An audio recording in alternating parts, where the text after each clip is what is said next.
I found a lot about Kepra rage, so that's what I was trying to get today. Because you didn't go through that, did you? Um, no, I had a pretty bad temper on it and was bordering on like suicidal with it. It was pretty bad. I'm glad I didn't. I don't remember the Kepra part of my teens. Um, Yeah, apparently I like yelled at my neurologist's office because I couldn't talk to him and I almost got dismissed from the practice. sucks. Yeah, but they sucked anyway, so they were not that good. And when he retired, I got put off to the nurse practitioner, which um, I feel like in a highly specialized situation like this, I don't know if a nurse practitioner should be in neurology. I don't know. No, I don't think so. I'm Aaron, by the way. What's up, man? How you doing? Good. It's chillaxing. Someone says I just had an aura. One of my auras is hallucinations, and I just saw a cat walking around, but my actual cat was in another room, and I don't have a second cat. I'm home alone, and I'm supposed to fly to another state next month. And if I have a seizure now, then my family will try to get me to stay, and I can't cancel my flight. I don't know what to do. I'm kind of panicking, but I'm sure it'll be okay. If it's a seizure in about 10 minutes, I'll be okay. In about 10 minutes, you'll be okay. I don't know. I think I'm down for how long are you down afterwards? Maybe 5 to 10. And After that a was it. seizure? Yeah. And Usually at least a couple hours. Well, I'm down a lot afterwards. I don't know if I have, whereas they're more like vocals. Yeah, I have focal unaware. I've had a few focal awares, but the focal unawares are the worst. Yeah. What are your auras like, Aaron? Uh, it's really hard to describe it. So imagine that there's in your vision like a tear, like a like a water drop sort of, and that's what my vision looks like. Plus, really bad vertigo for like half an hour. Oof, that's not good. Right. Usually, Someone though, when I have those, I wow. Usually, I don't have a tonic-clonic seizure afterward. someone says, how far can I take it?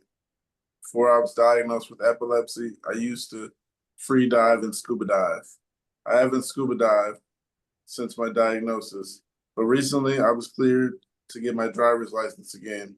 Do y'all think scuba diving could be a possibility again, or is it too much of a risk? I wouldn't.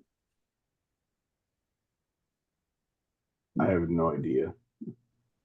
I think that would be best left up to the big wigs, but um, I don't know. I mean, stuff like that. It's kind of like um, driving's already kind of a worry. Um, Scuba diving, Scuba diving, if shit goes south, like that's it. It's game over. right? Like, There's all nothing right, you can do. this is it. Someone would just see you and just be like, it's over. Yeah. There's nothing you could do scuba diving and be that deep and it happens. Like a car crash, you can maybe bounce. You can probably bounce back from. Well, there's a better chance you bounce back from it. Yeah, I was reading a lot of stories about crashing and driving with epilepsy. Yeah. I don't even drive anymore. So I don't drive either. I was gonna try. I was thinking of driving again, and now I'm kind of like, I don't know if I should. After yesterday, I don't really know what happened. Yeah, it's just like a really. I told my neurologist everything, and she was like, "It's difficult to say if that was like a seizure or not," because I was like, I was my buddy, and I was like legit, like just fucking super hungry, and I was like, "Oh, dude, I don't feel good. I'm kind of getting lightheaded." And then I kind of don't really remember. I remember us leaving the store. I don't remember getting to the car. Apparently, like he had to like physically and verbally direct me to the car. Um, it was a good like 5 minute period where I was just like not there. sounds like a seizure to me.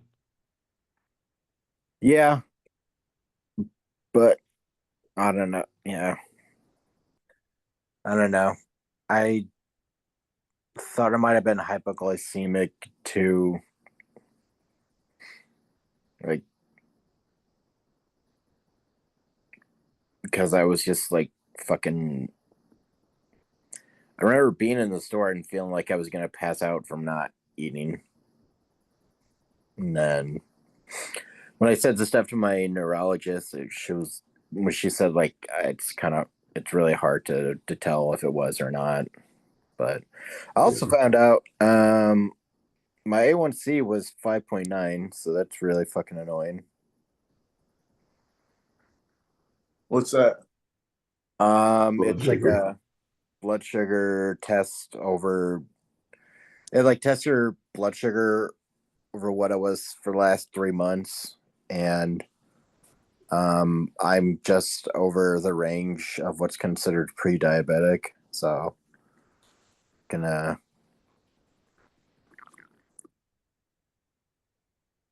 yeah. You ever had a Um seizure and need like to someone to like stop breathing, stuff like that? no, I've never had one where I stopped breathing. I've stopped breathing twice. Jesus. Right. Sorry, bud. I was with someone. He said they Narcaned him. That's the worst when they think you're high. Just assume you're on drugs, having an overdose. What is Narcan? Like what I mean, like what does it do? It If reverses you the effect of overdose, it'll opioids. bring you back.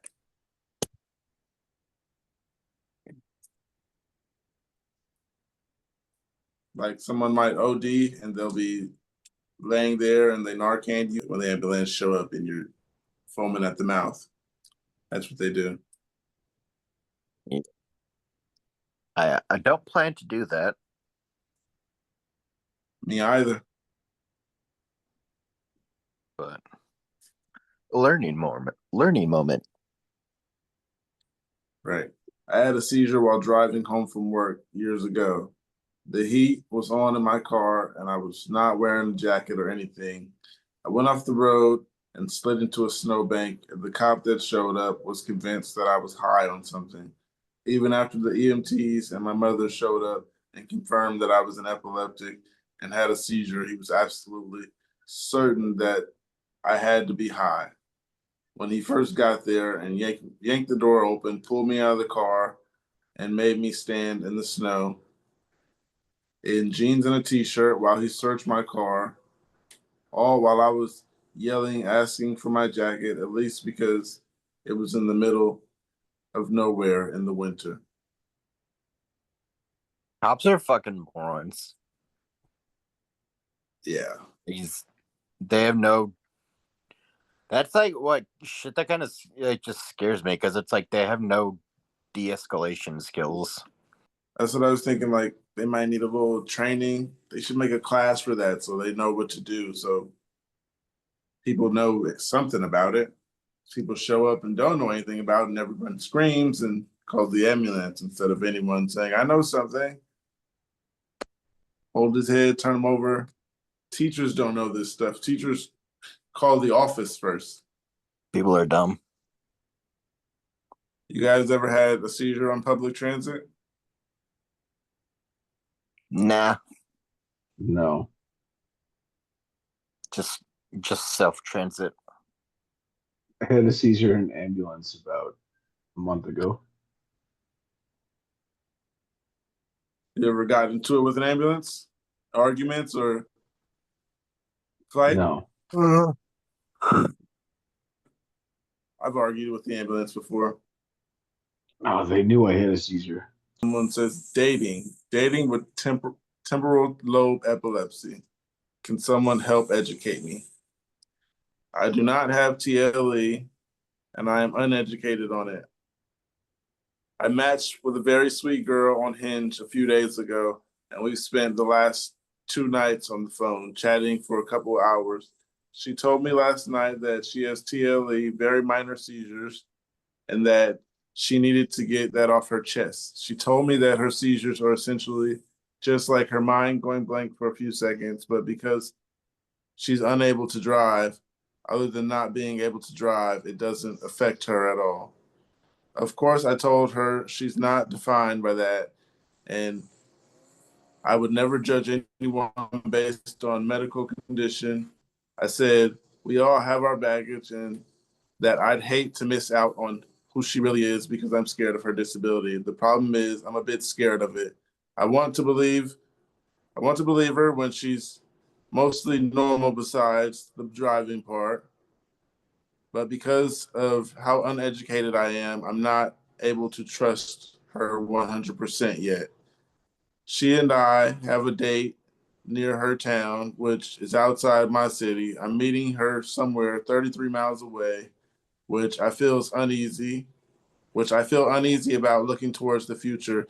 It's likely that anytime we'll be together, I'll probably have to be the one driving, which concerns me a bit financially. What has dating been for those with you with TLE? Um, I don't have it, but um,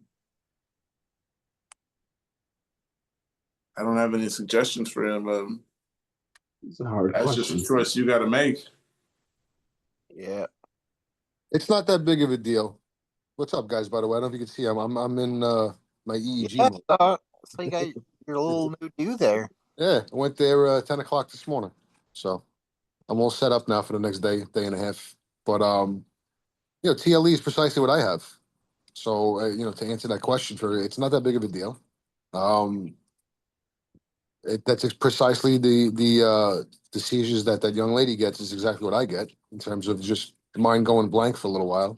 So usually what I do is I wear a bracelet and I just have like a signal. Like if we're in the middle of a conversation, I tap the bracelet just to let the individual know that that's just something I'm going through for that 30 seconds to a minute, whatever it may be at that point. But um I guess she's a little bit different because she doesn't drive. I do drive. I don't, I haven't had any where I've lost consciousness, so it's a little bit different for me. But it's not that big of a deal, right? Just work out some sort of a signal so that this way she can feel comfortable and and know that it's not that big of a deal. It really isn't. So I mean, I've been doing plenty of dating, and I've always been open and honest about that, and never been an issue. They've never really been never been a problem. So I wouldn't worry too much about it. I think his problem might be the driving part. It sounds like, and then he said financially, so it's also that being the one driving. Yeah, I mean, it's different. I mean, I live in New York, right? So I mean, there's a million different ways to get to where you need to go without driving, right? Whether it's public transportation or um, taking an Uber or a Lyft or whatever the case may be, right? So that's difficult for me to answer because we don't really run into that sort of issue here because everything's sort of on top of each other, you know.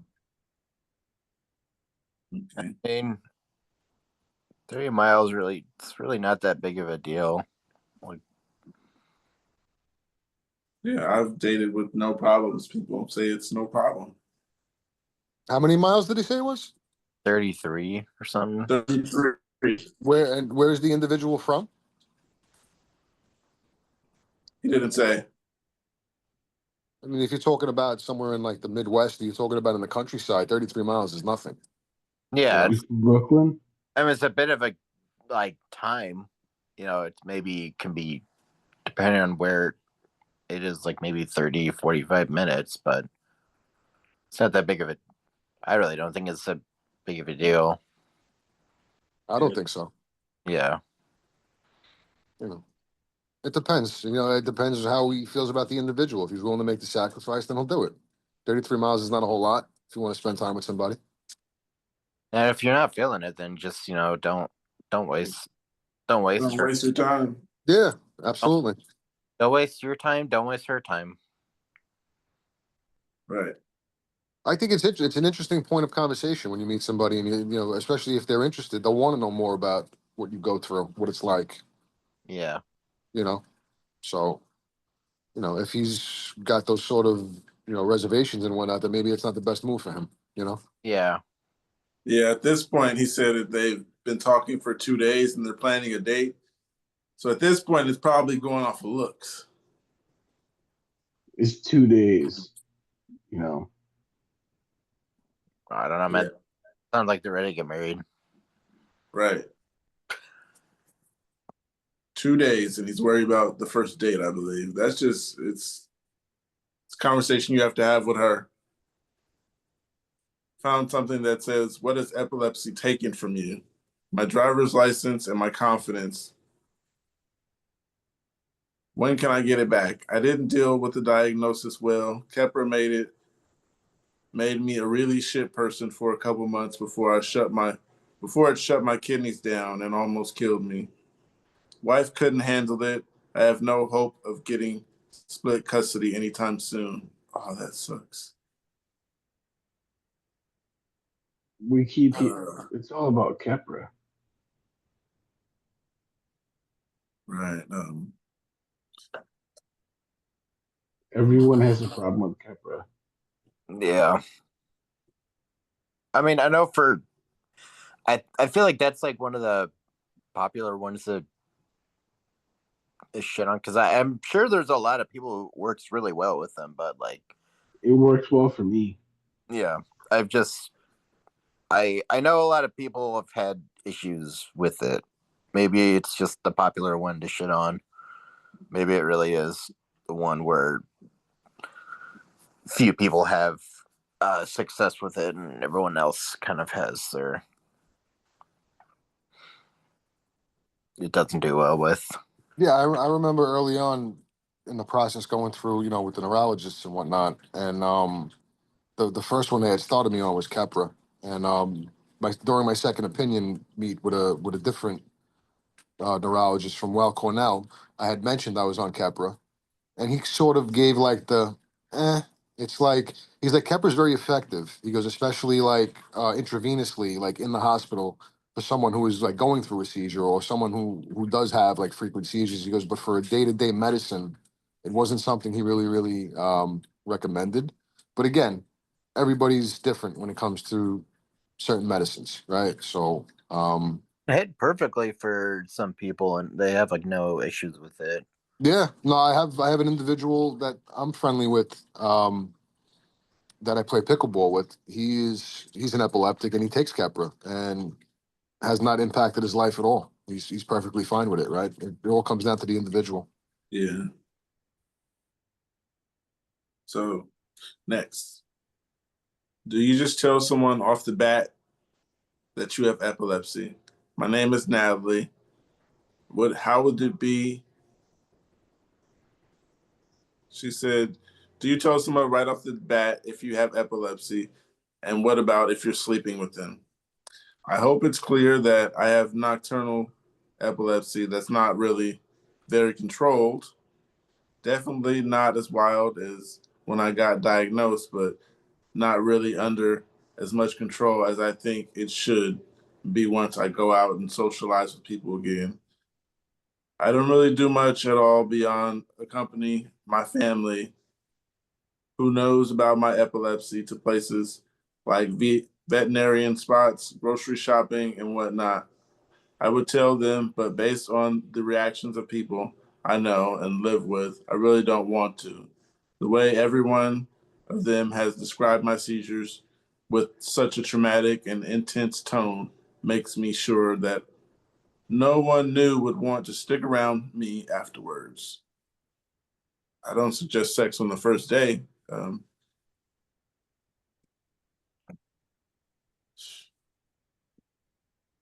just imagine like not telling her until like after you finish. Like, yeah, I have nocturnal seizures, so if something happens in the next like 5 minutes, just know that's what it is. Don't spend the night. Yeah, I gotta get going.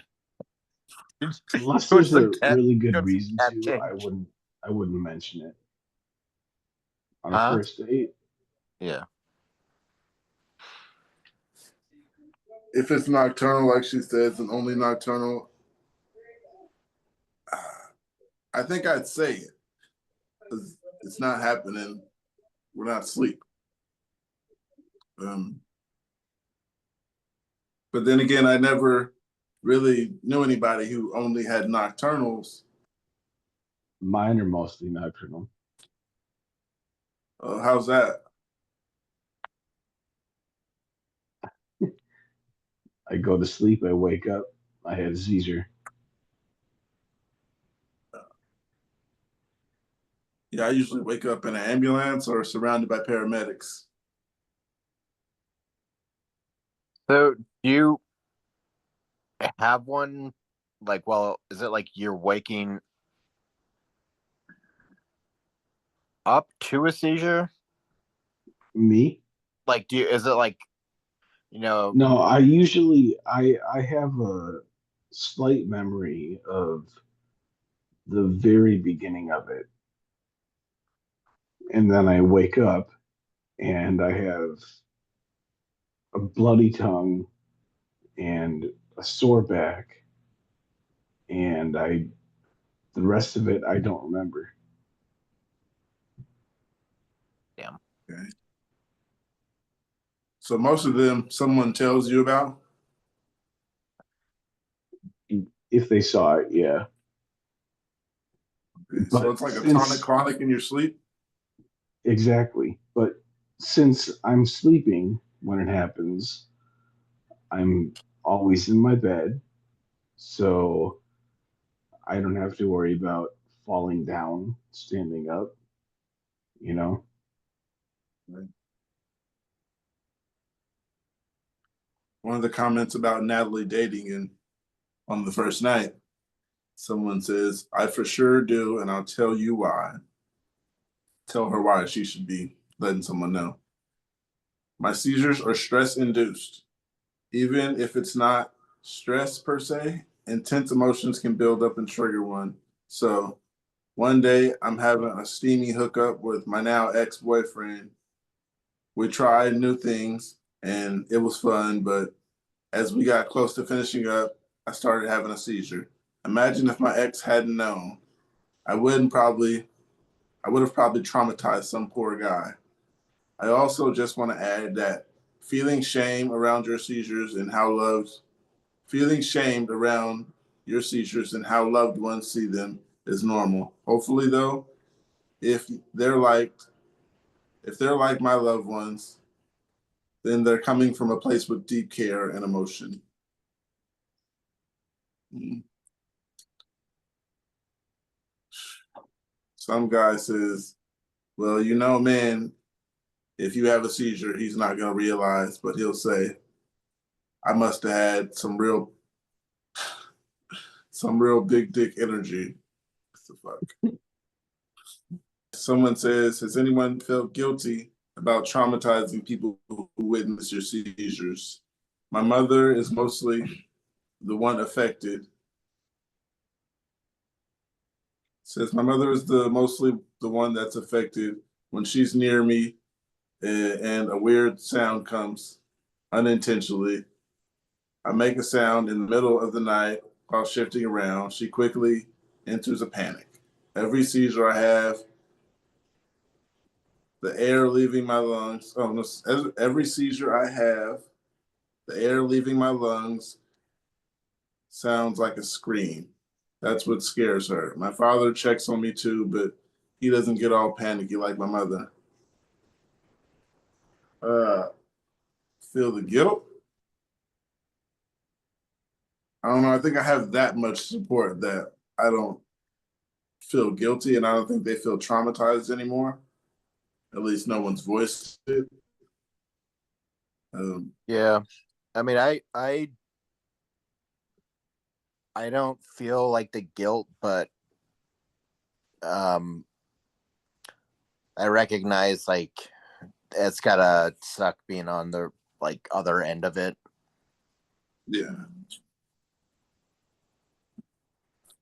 Yeah, like I said, I never get the. I think I used to maybe have some guilt and feel like I'm just traumatizing people, and then at times I was just like, I'm taking my pills. There's nothing I can do, so I had to stop feeling like that. Traumatized. I believe there's some people that are still traumatized. Um, I've apologized to a few people, but there's not much you can do. I think my wife was traumatized with it. She had like a uh when we were at the clinic, she saw it like in action, so that was really hard for her. I mean, she's obviously not like guilting at all, but um,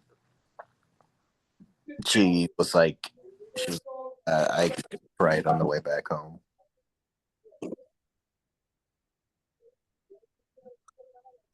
Oops.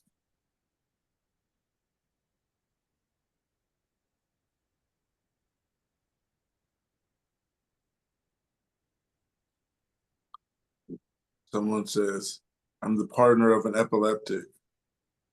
He's 35. Is this normal? Sorry if this is all over the place. I'm a bit of a mess currently. My ex-partner had a series of seizures and went into cardiac arrest 2 weeks ago. He has been medicated for the last 12 years, which seemed to only slightly help as he started having smaller seizures, eventually full-on tonic-clonic during the recent episode. He recovered and left the ICU after 5 days, during which I stayed bedside with him and have stayed with him at home as much as I can. Before this incident, during our 2.5 year relationship, he would often explode at me over small things that I wouldn't consider to even be problems. He would tell me that these are due to his epilepsy and medications, and I would give him the benefit of the doubt and forgive him. Since he's been out of the ICU, he's exploded over the smaller things over and over. Like I'm not holding the garage door open for him or me asking for eggs a certain way. These explosions always lead to big screaming fights, and admittedly, I don't always just take what he put dishes out. That's impossible to disseminate. I don't know what to say. Yeah, Yeah, like there's a lot going on there. He's kind of exactly. having kept her rage, and she's asking what to do about the raging. I don't know. There's a lot of things that could be going on there. Right. Someone says, being a burden to others. I have uncontrolled epilepsy and my seizures are frequent. My tonic-clonics are controlled, but my focal unawares are gnarly and often come in clusters. I feel like I need constant supervision and I'm a burden on my husband. At the same time, I don't want to I don't want to get others to understand how to deal with it, not even at the least because it's embarrassing. I just don't want to terrify people. At the least, my husband knows how I work, but then he has the burden of always having to care for me. I don't know what to do. I don't know how to handle this loss of independence. I know how many of you with uncontrolled seizures live alone. How do you guys do it? My husband sometimes snaps at me when I try to develop a safety plan and show fear of the whole thing. The burden of taking care of me and emotional after effects are getting to him. I spent the morning crying. I don't know what to do. I don't think I can do this anymore. I'm scared. I won't hurt myself, but I'm having a hard time coming to terms with this. I guess I'll vent. Uh, I don't think I felt like a burden. No one made me feel like that in any relationship, past or past.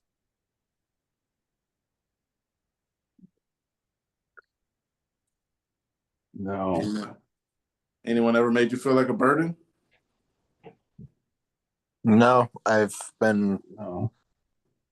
extremely fortunate. Well, my sister, but she's just kind of got a lot of like anger issues and kind of has her own shit going on. You need Kepra? No. Huh? So does she need Kepra? No, she does not need. She's got that rage going all on her own. All right. Someone says, how do I get my family to chill out? I'm having a lot of trouble with panicked family members to the point of immense frustration every single time I close my eyes or sit in silence watching the TV or make sort of a humming sound. I get a frantic, are you having a seizure? Get that too. Even when I'm half asleep, it scares the hell out of me. And I do get that they are being caring as those of those symptoms. And I do have semi regular seizures, but God, it just irritates me so much. I've been diagnosed for nearly 2 years. I'm typically able to make a sound. I am typically able to make sound, sort of attention seeking movements, or cry for help before I lose it completely. And I've made this clear many times, but they still think anything even slightly restful is something to panic over. I've spoken to them about it, and they're just not going to change. It sounds like they just need, well, Education on it. exactly. Yeah. Yeah, there's got to be a deeper conversation, I guess. I mean, I think maybe they just need to keep having that conversation and just keep beating a dead, essentially just beating it to death to them. Like, you guys got to chill the fuck out. Or maybe have like a third party. Like, I don't know if it's possible. If they have like their a neurologist or maybe another family friend that could. So I don't know if they have like another family friend who may be a doctor who could talk to that doctor and shit like that, just to be like, hey, you guys you gotta chill out. Yeah, sometimes I might get like the little myoclonic jerk or something, and I never peep it. Sometimes I'm guessing I get it and someone catches it and I don't. But I get that a lot. Are you okay? And I'd be like, did you catch something that I didn't catch? Because I've been sitting here still that I know of, but I guess I get that often. I guess it's out of love sometimes. It's like, are you okay? Yeah. And sometimes I guess, yeah, like she said, it's getting to be too much. But in the comments, someone said, I know the feeling people express ignored, annoying, overdramatic concern when you don't need it. But these same people or family members just can't find the time to help you get your meds or to the doctor's office when you do need help. Yeah, the worried family that aren't going to help, but they're worried. Someone else said, maybe you should agree to something that you will let them know when you're having a seizure. You can buy a clicker like the ones used for dog training and agree to not worry until you click it. Maybe it gives them sort of peace of mind.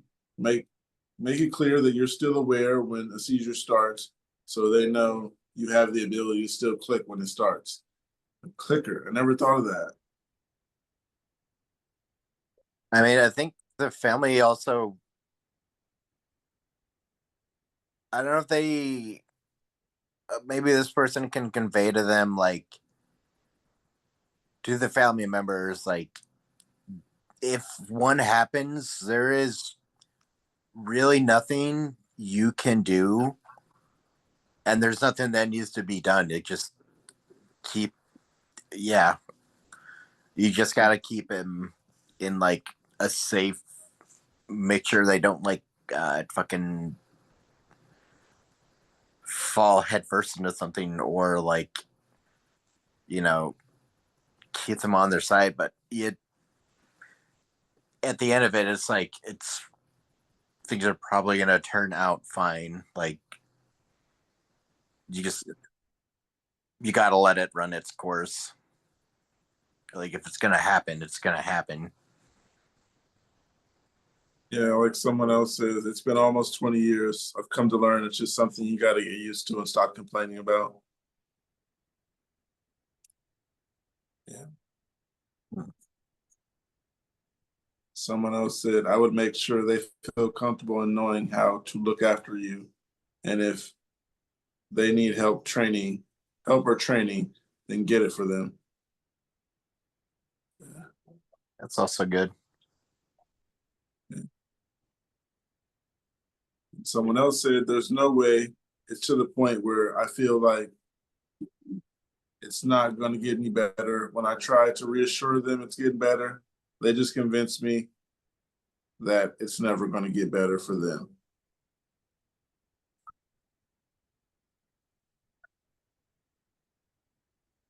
Someone says, my girlfriend doesn't respect my sleep. I need my rest, but I don't get that a lot. He said, as many of you know, sleep is important to not having seizures. My girlfriend always says she gets it, but doesn't act like it. For example, last night we went out and I was cool with going out, but I normally go to bed around 10. At 9, I told her I was ready to go. She promised just a half hour more. Then she promised another 15 minutes and then another. At that point, I knew I need to get back and sleep or I'd probably have a seizure. I told her this and she gave me the puppy dog eyes. I ended up staying another hour and had a seizure this morning.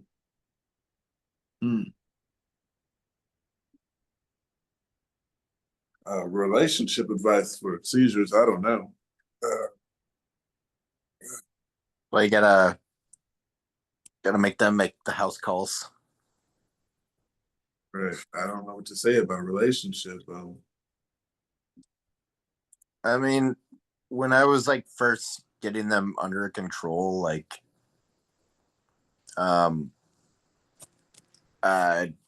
it was rough on like my wife, because she wanted to like stay over, but I'm like, I need to get sleep, and I'm like not able to sleep. I'm not used to getting sleep with someone in the same bed yet, and I'm like, these are like not in control right now. So yeah, I mean, an episode of something can wait till the next day. I think she's gotta realize, like, she needs to like realize, like, hey, I've gotta go. This is a seizure could pop up from this. Yeah, the puppy dog guys, they aren't worth the seizure. I guess I have to tell her that you gotta understand seizure, how serious it is. I don't think people think it's that serious. So she's probably like, okay, a few more minutes, and then she forgets because she doesn't have it. She doesn't have to deal with it.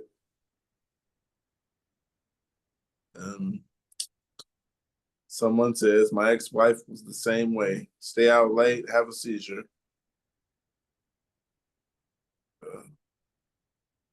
I guess his wife is the one who had epilepsy.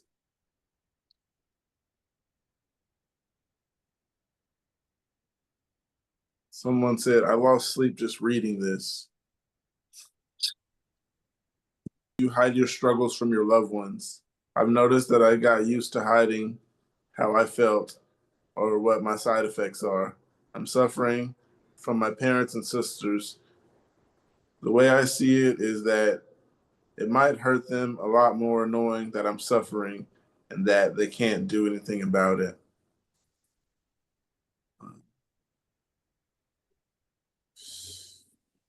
I mean, I feel like I'll like hold off. I mean, I don't tell them everything because I don't know.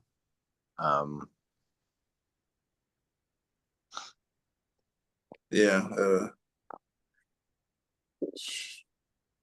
some of the relationship ones, I don't know. I don't know how to explain. Not good at relationship stuff. Someone said, has anyone else noticed the prescription prices? I picked up my meds today at CVS and paid $50. I was stunned. I used to pay under 10. I take Keppra and Tobermax. Generic for both. Luckily, this is for a 90-day supply. My insurance hasn't changed. Has anyone else had this happen?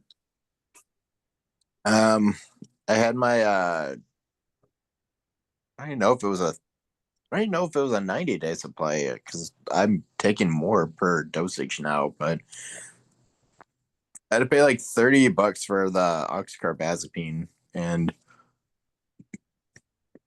I don't think it's a 90-day supply one. I think it was just 30. Yeah, my insurance only lapsed one time and I forgot to go redo the paperwork. And I think I only paid $65. So I don't know how expensive that was because I never really paid for it. My insurance has always paid for it. Yeah. In the comments, people are saying Keppra has one up, Dexcom has one up, and Lamictal has one up. I don't know. Yeah. I mean, if they Someone says, how many meds have you tried? I've been diagnosed with epilepsy since January this year. I tried 6 different pills. Each has 2 strong impairing side effects. Now almost 1 week on gabapentin. We will see what this do when it's maxed out. I thought 6 different gabapentin was for pills something else. from January from this year. Say that again. 6 different pills from January. It hasn't even been 6 months. That's a lot. Right.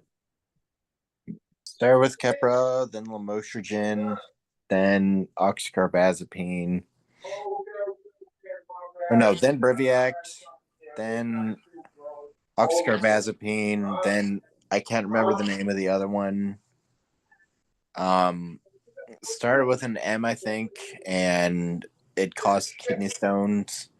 It causes kidney stones in people sometimes, and that was a fucking horrible. That was a fucking horrible time. And then I got off that, and then they added Clobazam. So 6 total. Past like 10 years. Fuck, how long has it been? So in 20 Yes. years, I've taken 3. I took Dilantin and then Capra and then Lamictal. Going on 20 years. Someone says, I tried 10. The side effects destroyed my life. I have an RNS now and still having seizures, but they're slowly lowering. Had one this morning, but I'm trying to stay hopeful. I hope better treatments will come out in the next 5 to 10 years. 10 pills. Yeah, he said they destroyed his life. That's a lot. Yep. But she said in the 5 months, only 5 months this year, and that's a lot of pills. Let's see next. Someone said, my Keppra rage is stupid. I take 1,000 milligrams generic 2 times a day, and it can make me very angry. I think I might have read this one before. Made me very angry. I had a coworker grab me by the shoulder I broke during a seizure. That's still healing. And I went full Keppra rage this time and told him the next time he touched me in a way, there would be no managers involved. He's going to get knocked out. I got a write-up. He didn't. I've gotten to the point at work where I just work on cars in my bay and avoid people because I'm afraid I'm going to pop off and lose my job. Yeah, we're talking about this Keppra rage.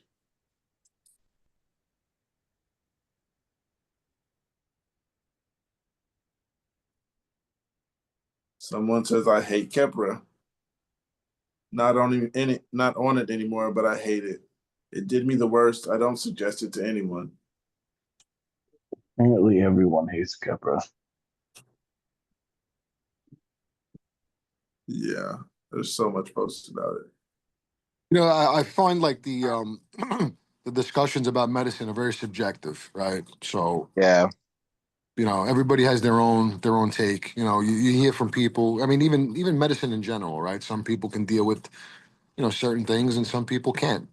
So Right. you know. Someone says Kepra's turning me into a raging bitch. Is this temporary?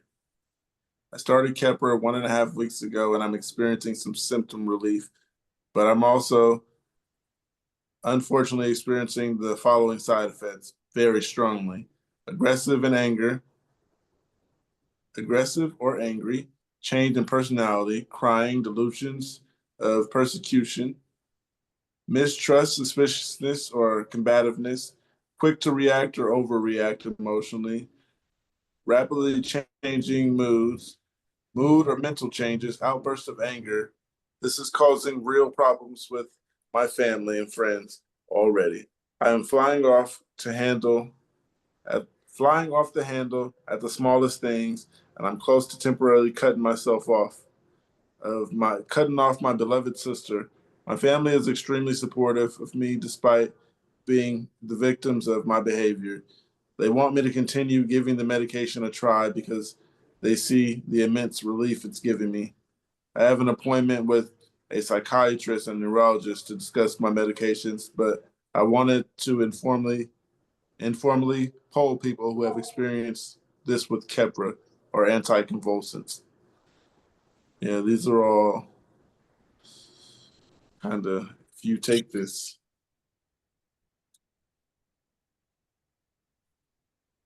Have you heard of Omvi?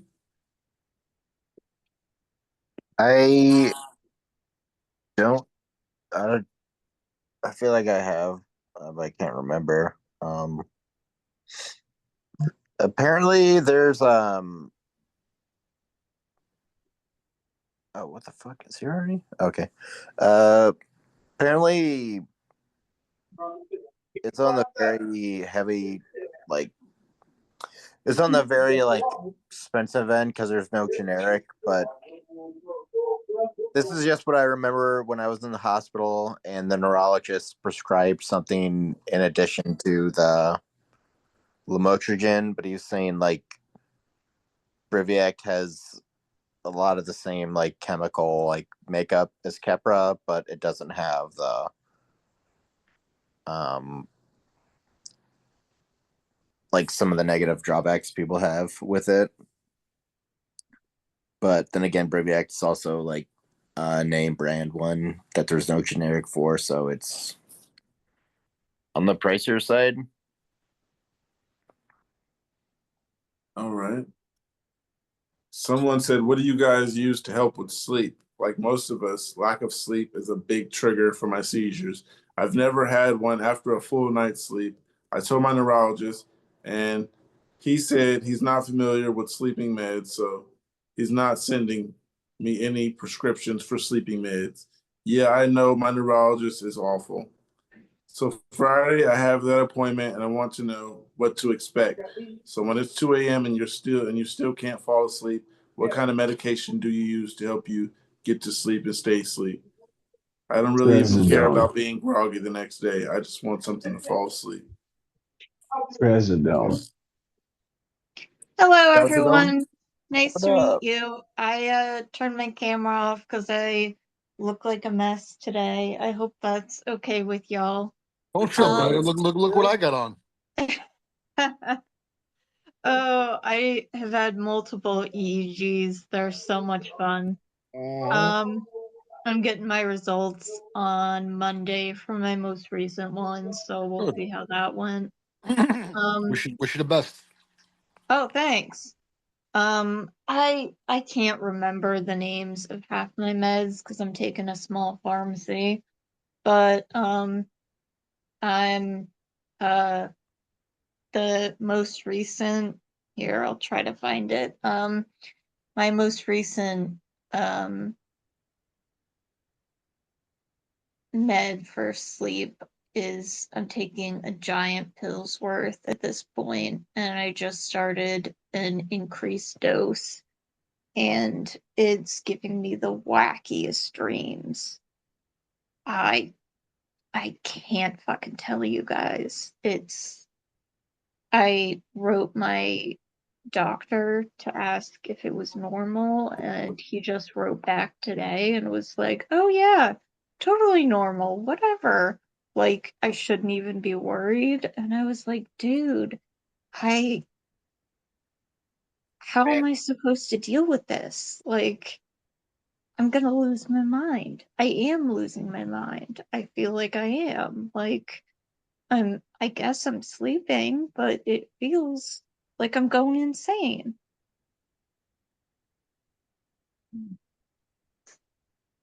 I I don't know. I feel like I had like the. I'm now remembering when I had Keppra. I also had like really vivid dreams that like I still remember. They weren't bad. They were just really vivid, and I'm like, what the fuck is going on? Mm-hmm. Ugh. Yeah, I mean, sleeping's an issue for me as well.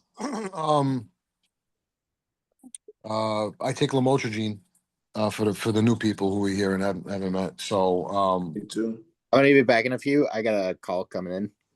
yeah. All right.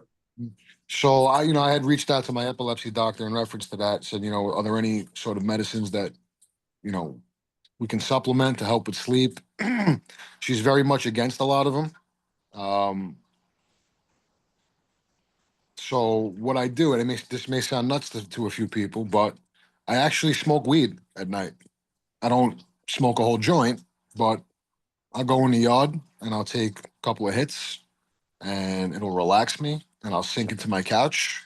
And then when I feel myself really, really like, I get up, go in the bedroom, and I go to sleep. And that's been the best thing for me in terms of reliable sleep, not only falling asleep, but staying asleep as well. So Right. if that's something you want to discuss possibly with your doctors and see what their take. Every doctor has their own opinion on things. So I went through a whole bunch of, I tried over the counter sleep stuff, taking a half a pill, but ultimately at the end of the day, taking a couple of hits of weed at night has been very, very helpful for me and relaxing too. Yeah, it helps me sleep and it helps me eat. So that Yeah. I do understand.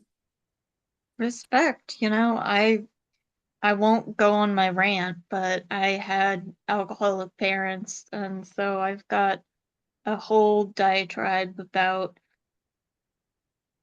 weed versus alcohol and our country's opinions about different drugs and alcohol and stuff like that. But I was put on a medication when I was in the hospital that had I don't remember what it was, but it had something similar to marijuana, and it got me super high, and I hated it. It made me CBD? feel Was it CBD? maybe I can't remember. My Yeah. memory is terrible these days. They've Mine got is me too. on this program. Have you guys heard of hopscotch? No. It's um a college nearby um has this program that they're working on.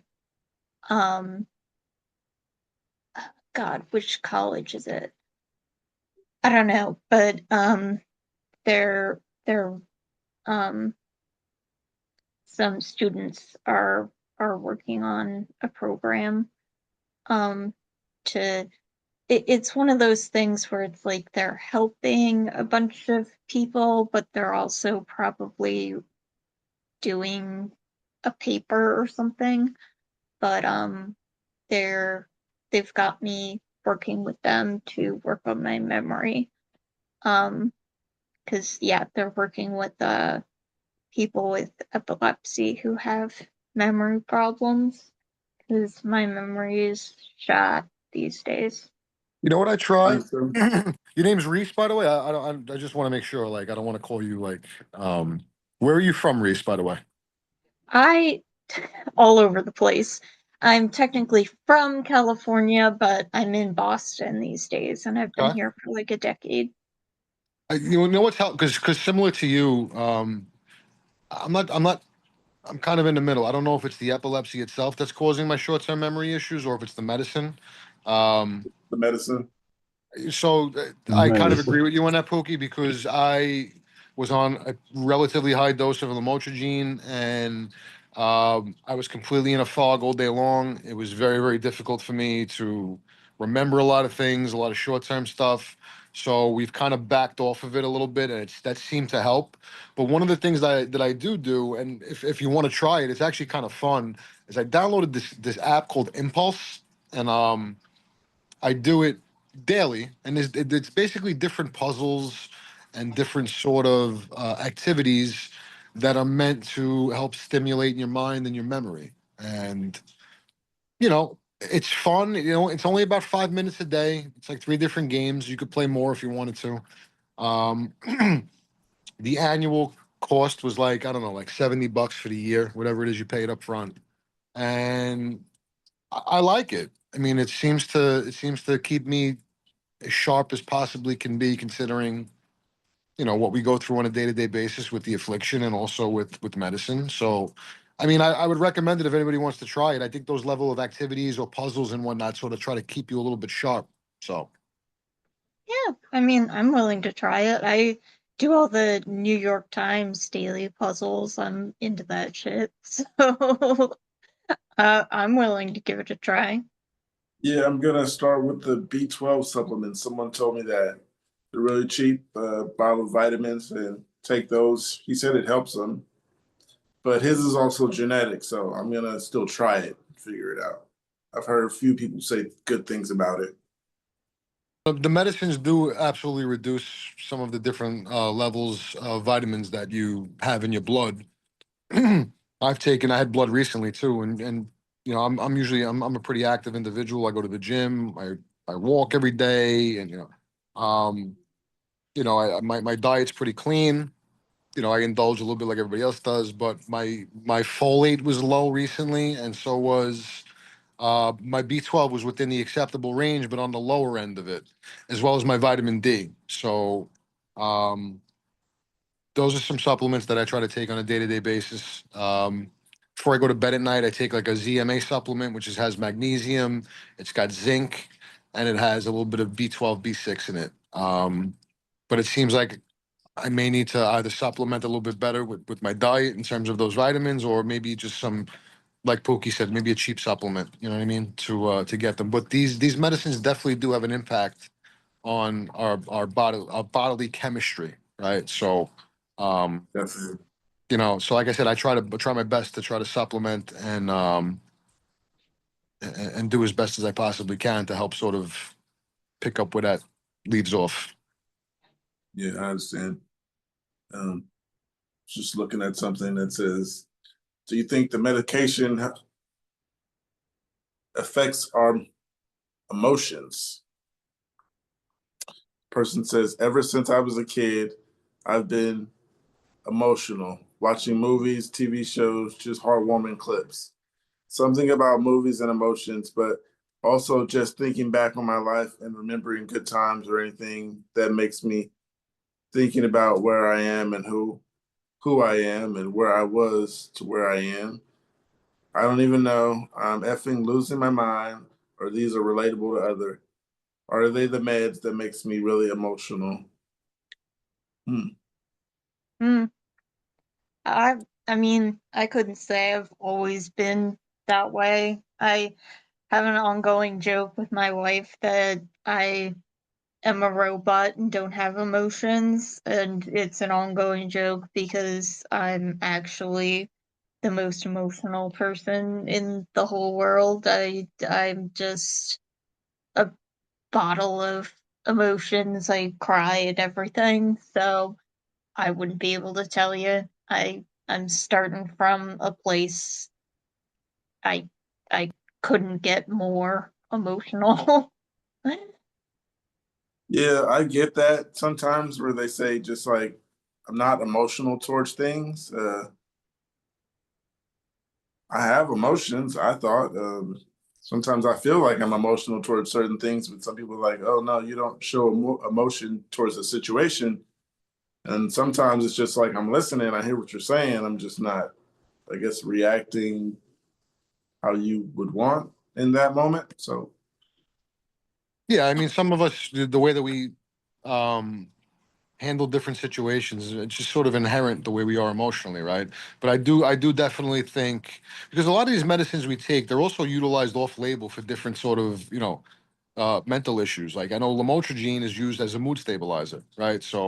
Um, so there's definitely some validity to the fact that a lot of what we take can also have an impact on our emotions as well, right? I mean, for me personally, um, I feel like I'm pretty level with this particular medicine. I mean, there are some times where I'm a little bit more emotional than what I would normally feel towards, in the past and whatnot. But um, I think you take the good with the bad, right? So that's sort of my take on it. I think a lot of these medicines, and Reese had said that she's on, a cocktail of different things. I can only imagine what that does to her. But without really knowing who she was prior, it's hard to say. She's an emotional individual now. Maybe it has more effect on her as more emotion, or maybe she's a little bit more, battle hardened to certain things. So, but I definitely think the Exactly, medicine though. does have the medicine Take the does have good a with the lot bad. to do with that. say that again. Said exactly. You take the good with the bad. Right. Found a post that says uh, Topamax is making me feel dumb. I think we spoke on that. Anyone take Topamax? Are you I used believe to it? I do. I am trying to get them to take me off it because I have it's the stupidest reason, but I have the weird side effect where I can't taste carbonation. And I'm just like, I want a soda. I just want a soda.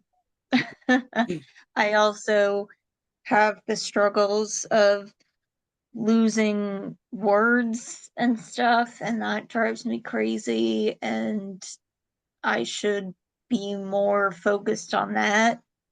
But it's also just give me a soda. But yeah, I'm trying to get off that. I've been trying to get off it for years, and they keep saying they're going to get me off it. And wait, am I frozen? Oh, no, I don't think so. Okay. And yeah, I've been trying to get it off it for years, and they're just not getting me off it.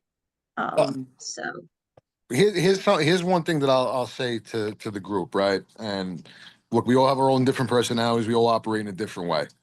Um, there's a lot of information that you can find nowadays through research on your own, right? And a lot of the stuff that we can find, our doctors actually use to make their own decisions, right? Um, I don't advise being a Google doctor because indigestion can turn into a massive heart attack from reading what you read, right? So, but I think it's important that you know your body, you know who you are, and if your doctor is not going to um, at least have the conversation with you with respect to how certain things are making you feel and making you try, then you need to find a new doctor. And that's well within your right to do that. And even ask questions. Go there with a notebook full. That's what I go with a notebook full of questions, right? I Because agree. I'm thinking about all different, like there's a lot of research on how creatine can help with brain, right? But the problem with that is that they don't know the amount of milligrams it can help. There's discussion about how nicotine can help with brain, right? Same thing. They don't talk about like what the milligrams of the dosages could be for help. But there's all sorts of research and things that are currently going on that if your doctor's not willing to, you know, have you try or at least work with you, then you need to find a new doctor. You know what I mean? So um that's my opinion, and that's the way that I operate. I'm fortunate. I live in New York. There is we have top of the top in terms of different universities and hospitals. You have Columbia, you have Well Cornell, you have NYU. Um, so if one doctor's not doing it for me, I'm gonna go find another one. And I want someone that's gonna work with me on my feelings and the research that I've done, and maybe I misinterpreted certain things, and they'll tell me that I did. But they'll also listen to me and some of the things that I've gone ahead and I've researched and that I want to try. And as long as it doesn't impact the medicine that I'm taking, or it doesn't put me in a position where it makes things worse, I want someone who'll say, you know what, Ant, go ahead and try that. And that's where I started with the weed because I sleeping was a big issue for me, and not sleeping is what triggered a lot of my focal seizures. So um, that's what I ended up getting into marijuana with was small doses and not using it to have recreational purposes. It's more of getting myself ready for bed. So it's definitely important to work with somebody who's willing to listen and understand what you're going through and to have the open mind to try things as long as it's not going to put you in a position that makes things dangerous for you. Right. Um, yeah, I'm lucky to live in Boston too because we've got so many great people here. And I joke I had such a terrible surgery experience, and that's where I'm coming off of and why I have so many problems right now.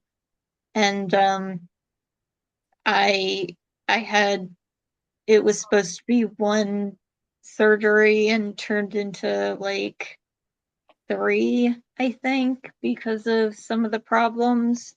And part of what happened there, there's a patch of hair that's just not grown back ever. And I joke with my hairdresser, I'm like, I can never leave Boston because I don't want to deal with a new hairdresser who I have to explain my patch of baldness to. So I'm just in Boston forever because I have to stay with my hairdresser. So yeah, I'm lucky to be here. I stay in my area just because I don't want to change neurologists, so I can't leave either. Oh yeah, I love my neurologist. She's good. I have doctors who I do not like and who I'm trying to get rid of, but my neurology team is top notch, so I'm lucky. Hey, Ann, Hi, hey Pookie, hi guys. what do Sorry, you take?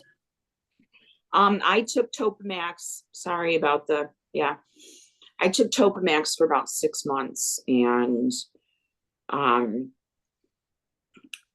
my personality hasn't been the same since. You were My just reading something about personality.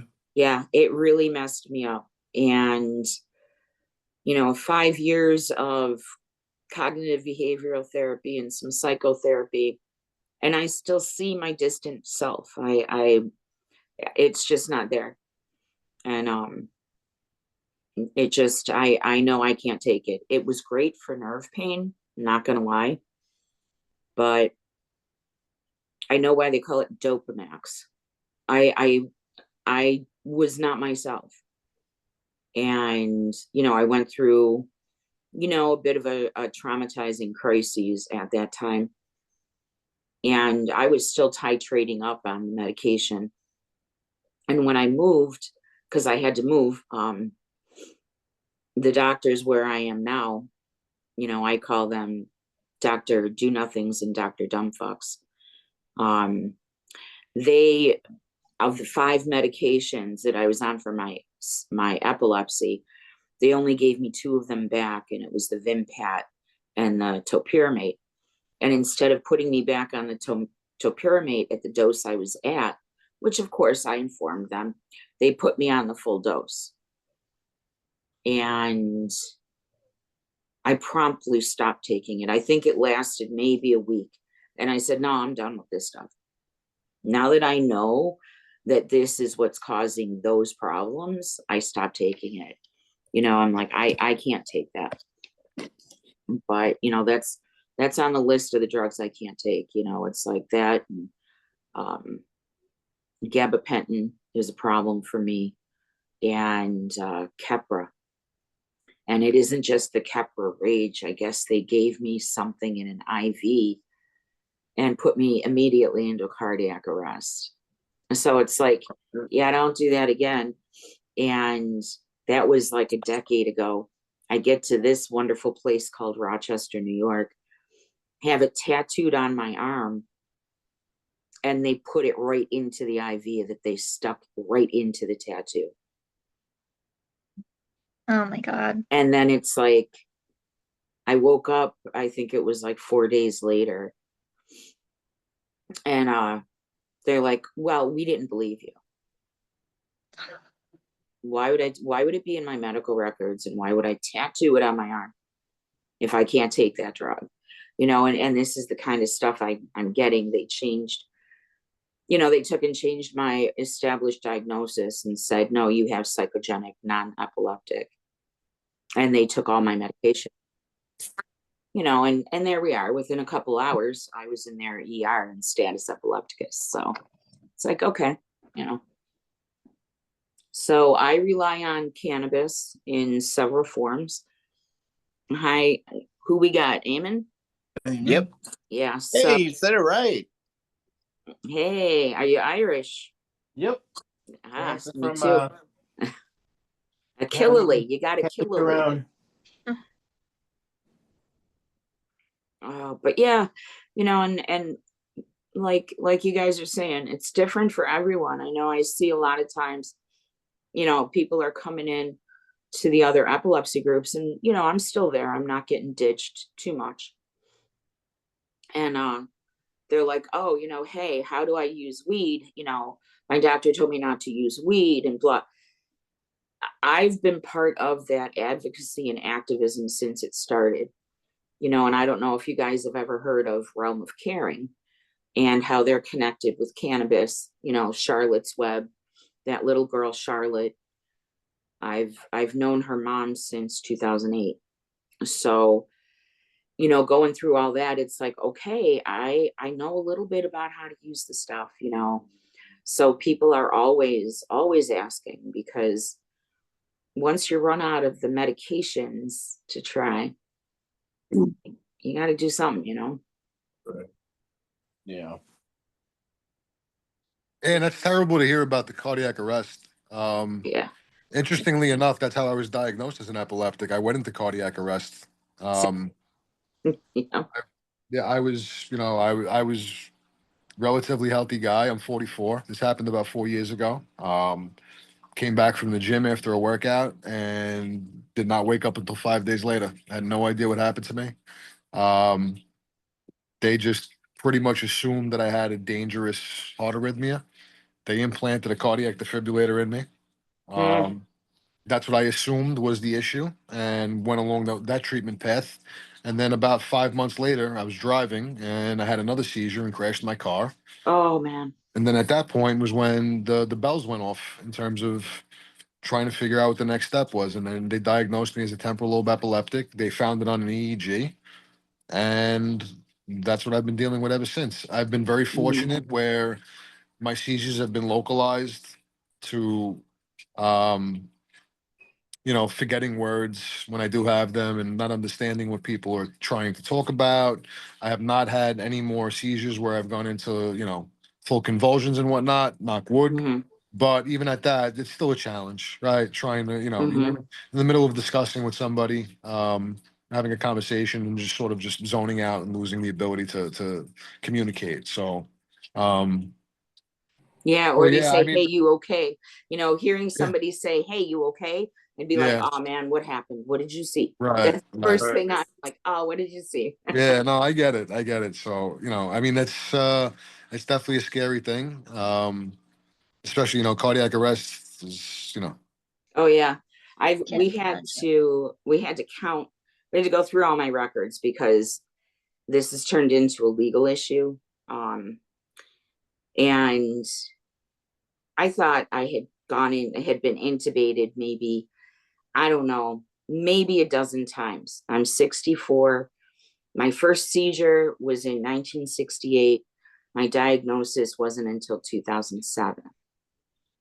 Then I I moved. can't imagine that. I was I say, I'm so lucky to live in Boston. My diagnosis was my first seizure, Yeah. because there are so many hospitals here, and Yeah. there's a Well, neurology team at the hospital 10 minutes away from my apartment, I and was in they found my surgery. cyst I the was a first. surgical nurse, and poof, down, 7 doctors around me, and it took another decade to get my I'm, diagnosis. I'm so sorry. Yeah, thanks. I'm grateful to hear, you know, when people get a quick diagnosis. It's like I had one, maybe two seizures. Usually it's two. And then, you know, I got diagnosed, got on medication, and I haven't had a seizure for 7 years. You know, I love Oh, those. See, I'm so happy to hear that. I No, have a seizure a week. I'm peanut yeah, butter. I'm peanut butter jealous. peanut butter jealous. Love you guys. Yeah, no, I'm one of those. If they had implanted the electrodes, I have constant every day. I went from temporal lobe epilepsy to what they call focal bilateral tonic clonic. It's my entire brain. I have seizures in every single lobe of my brain at one point or another. And the one EEG I did in Baltimore, they, yeah, when he's an award-winning neurologist, put this all in his notes. And I'm like, I'm talking to him. I'm like, how do I have seizures constantly and still be okay? You know, he's like, well, yeah, you just normalize, you know, and I didn't know that could happen. I have faulty focal multiplex. So it's like all over, you know, and yeah, I get to the point where I'm tired of fighting with these doctors for medicine. Um, I still haven't restored my original medications. How You many- know, it's so frustrating to hear what doctors do. My Mhm. wife is surprised to hear that when I was in the hospital for 2 months, nobody called me by my name, and they all called me by my birth name. And it's like that's easy compared to what they do to other people. Like I can't imagine. Oh yeah, I've yeah, I don't even want to get started. I'm one of the horror stories from the beginning to end, and which is exactly why now I have a better team of doctors and a wonderful team of lawyers, because yeah, when apparently when you screw up like this in New York State, you lose your license first, and then they put you on, then they ask questions. Damn. So, it's like, okay, I messed up my neck again a year ago, and I just found out 3 months ago. And they told me here that, oh, we don't see any explanation for your pain. So I sent my MRI to some friends of mine, and I'm going to Buffalo next week, which is almost an hour away, because I may need surgery right away. So, yeah. So after that, it's like, I think I'm going to just call my lawyers this time. I had to. How many pills have they had you on? I've only taken 3 in 20 years. Oh God, I've taken them all. The only ones I have not taken so far for focal epilepsy, because there are other medications. The only one I have not taken, 2 of them, is Fycompa and Briviact. I have taken everything. Briviact. Yeah, you like it? I mean, it seemed like it was one of the key pieces. Yeah. I was on lamotrigine, and the doctors I was with then, and I didn't know, even as a nurse, it's like I didn't realize that I could be in serious trouble. I was having breakthrough seizures that were so bad. I was being intubated. I was comatose, all of that. And it's like for years. And so, like I was saying, we had to count up. And like I thought I was intubated maybe a dozen times, and it turns out more like 40. So fucked. But yeah, sorry. And I'm like, okay, who do we talk to? So you do any of experience- y'all have grand moles, or is that just me? No, that's what I'm talking about, grand mal. I Oh. have them too. I Yeah, haven't, I have a lot of I haven't had them seizures. since I got like on meds, but yeah, they're fucking horrible. So I'm Have you sorry. experienced? I have those regularly. Yeah. Have you experienced status epilepticus? What's that? That's where they cannot stop the seizure, even with the IV. Oh. Yeah, that's where the seizure becomes lethal. Oh, That's where you no. go from, like, after 5 minutes, they'll give you an IV dose of lorazepam. Another 5 minutes, they'll give you another dose. Then they have to wait for 10, and then they'll do something else. I've gone into status epilepticus over 100 times. Oh my God. And I'm I'm so still fighting, sorry. and it's like, I hate saying this, I looked at the doctor, well, the NP, because they keep wanting me to think it's psychogenic. And I walked in one day, didn't have an appointment, handed over a notebook of 330 pages that I had printed of my hospital notes, my doctors, everything they were not looking at. And I requested a receipt that I dropped it off. I said, now you can't tell me that you didn't know. So, and now they know my attorney's names. So, that's all. It's like, say my name. No. So That's a big lawsuit. Yeah. Do any of y'all get clusters? Yep. Yeah. I'm on Lorazepam or on clobazam right now. I fell asleep. I had to take Same some use. earlier. Yep. Nothing was Clobazam was the final missing piece in the puzzle. Yeah. Mhm. I'm lowering the lamotrigine right now though, and it's been fucking miserable. I'm like, Yeah. there's something. I do Like, lamotrigine too. huh? I do lamotrigine too. Getting up to my current dose was exhausting. Mm, I'm like on 200 milligrams twice daily of What? lamotrigine. are I'm you on kidding? 600. Yeah, I was at 600 in the morning and 800 at night.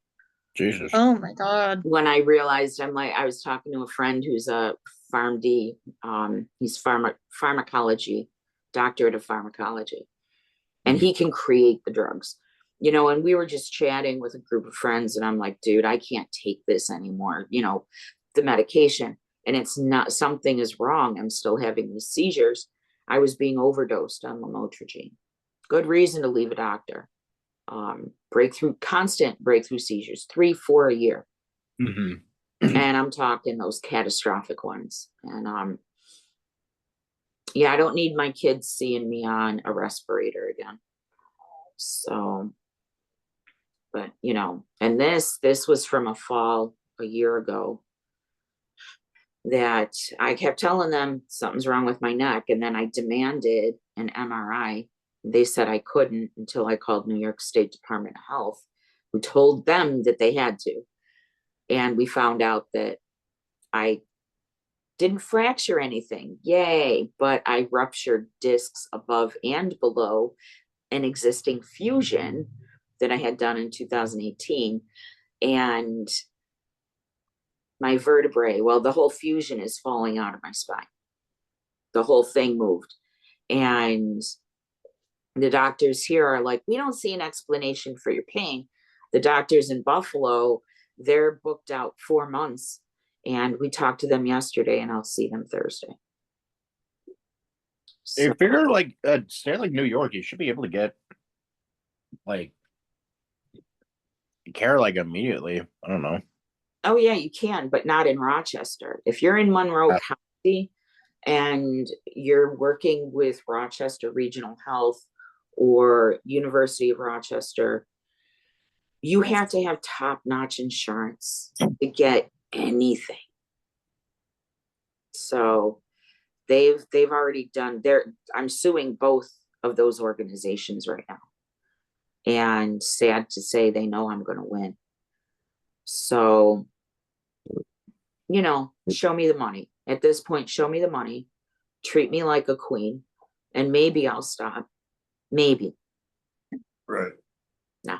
Yep. No. I'll stop pouting, but I won't stop suing them. Yeah. Right. It's like, and it's not just for the money. It's like, they're doing this to so many people, especially people like us. And I'm just making that blanket statement because they see a vulnerability on a diagnosis and they just use it. They just run with it. And the things that they've said to me, I started recording phone calls, doctor's visits. I record everything. You want to call me a fat fucking retard one more time? I need to hear it. You know what I mean? I've had nurses call me that. So, Raised. sorry, love. I don't know what kind of degree you done got, but mine might be bigger. Like hotter, bigger. Right. So I'm reading something that says, when do you tell people that you're epileptic? Was a guy had been 4 years, and he left partly because of my epilepsy. He was scared and traumatized. Now, do I tell guys that I date in the future? Yeah.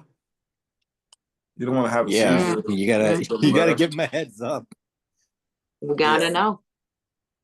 We gotta know. And if they can't handle it, we gotta know. and I want to know right away. You Right. know, this is a tough one, people. Yeah. But yeah, What- I think it's fair. I mean, I Well, told my wife the first night we hung out. part of what motivated me to join this chat is that I was so pissed off at my coworkers. I've worked at this company for 6 years, I think, and we're all super close. They're great people. We're not just coworkers, we're friends, or thought we were. Then I'm out of work for 2 months because I was in the hospital.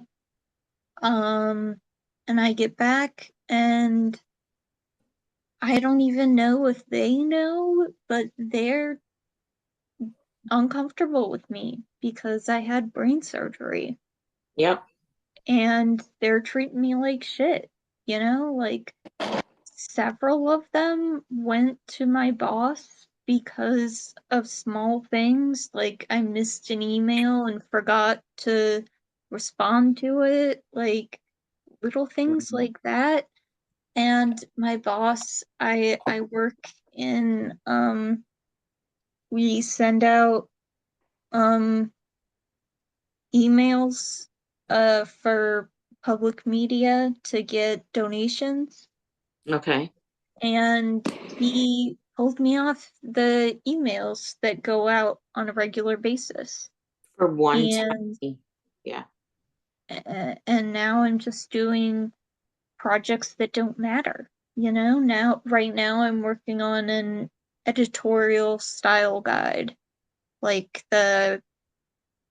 um the rules, the grammar rules and shit. Oh. Oh. Yeah, I'm just working on shit that doesn't matter. And like today, Trump or Trump probably didn't do it personally, but the administration announced that public media is losing their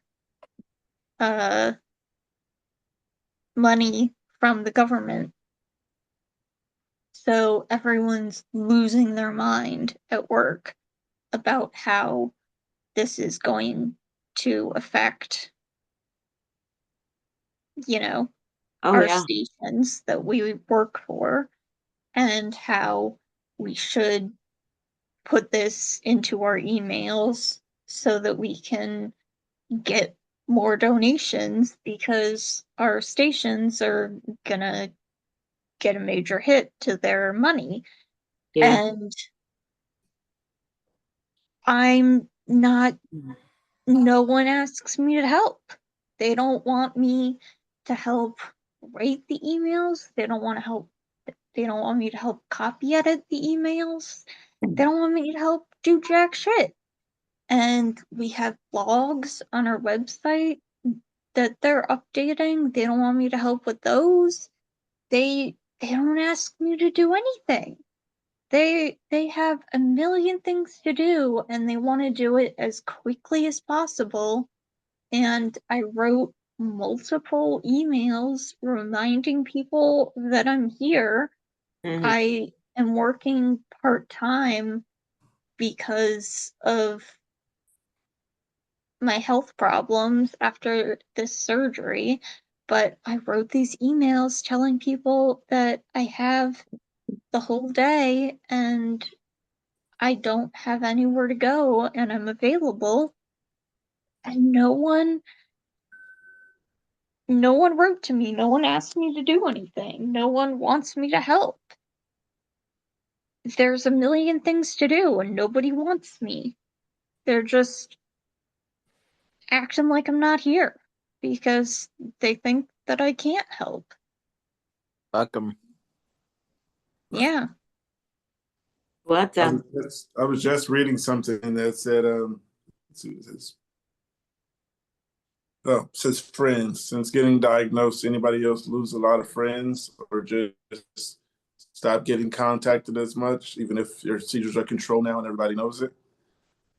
I think I just had a few Yep. people distance themselves.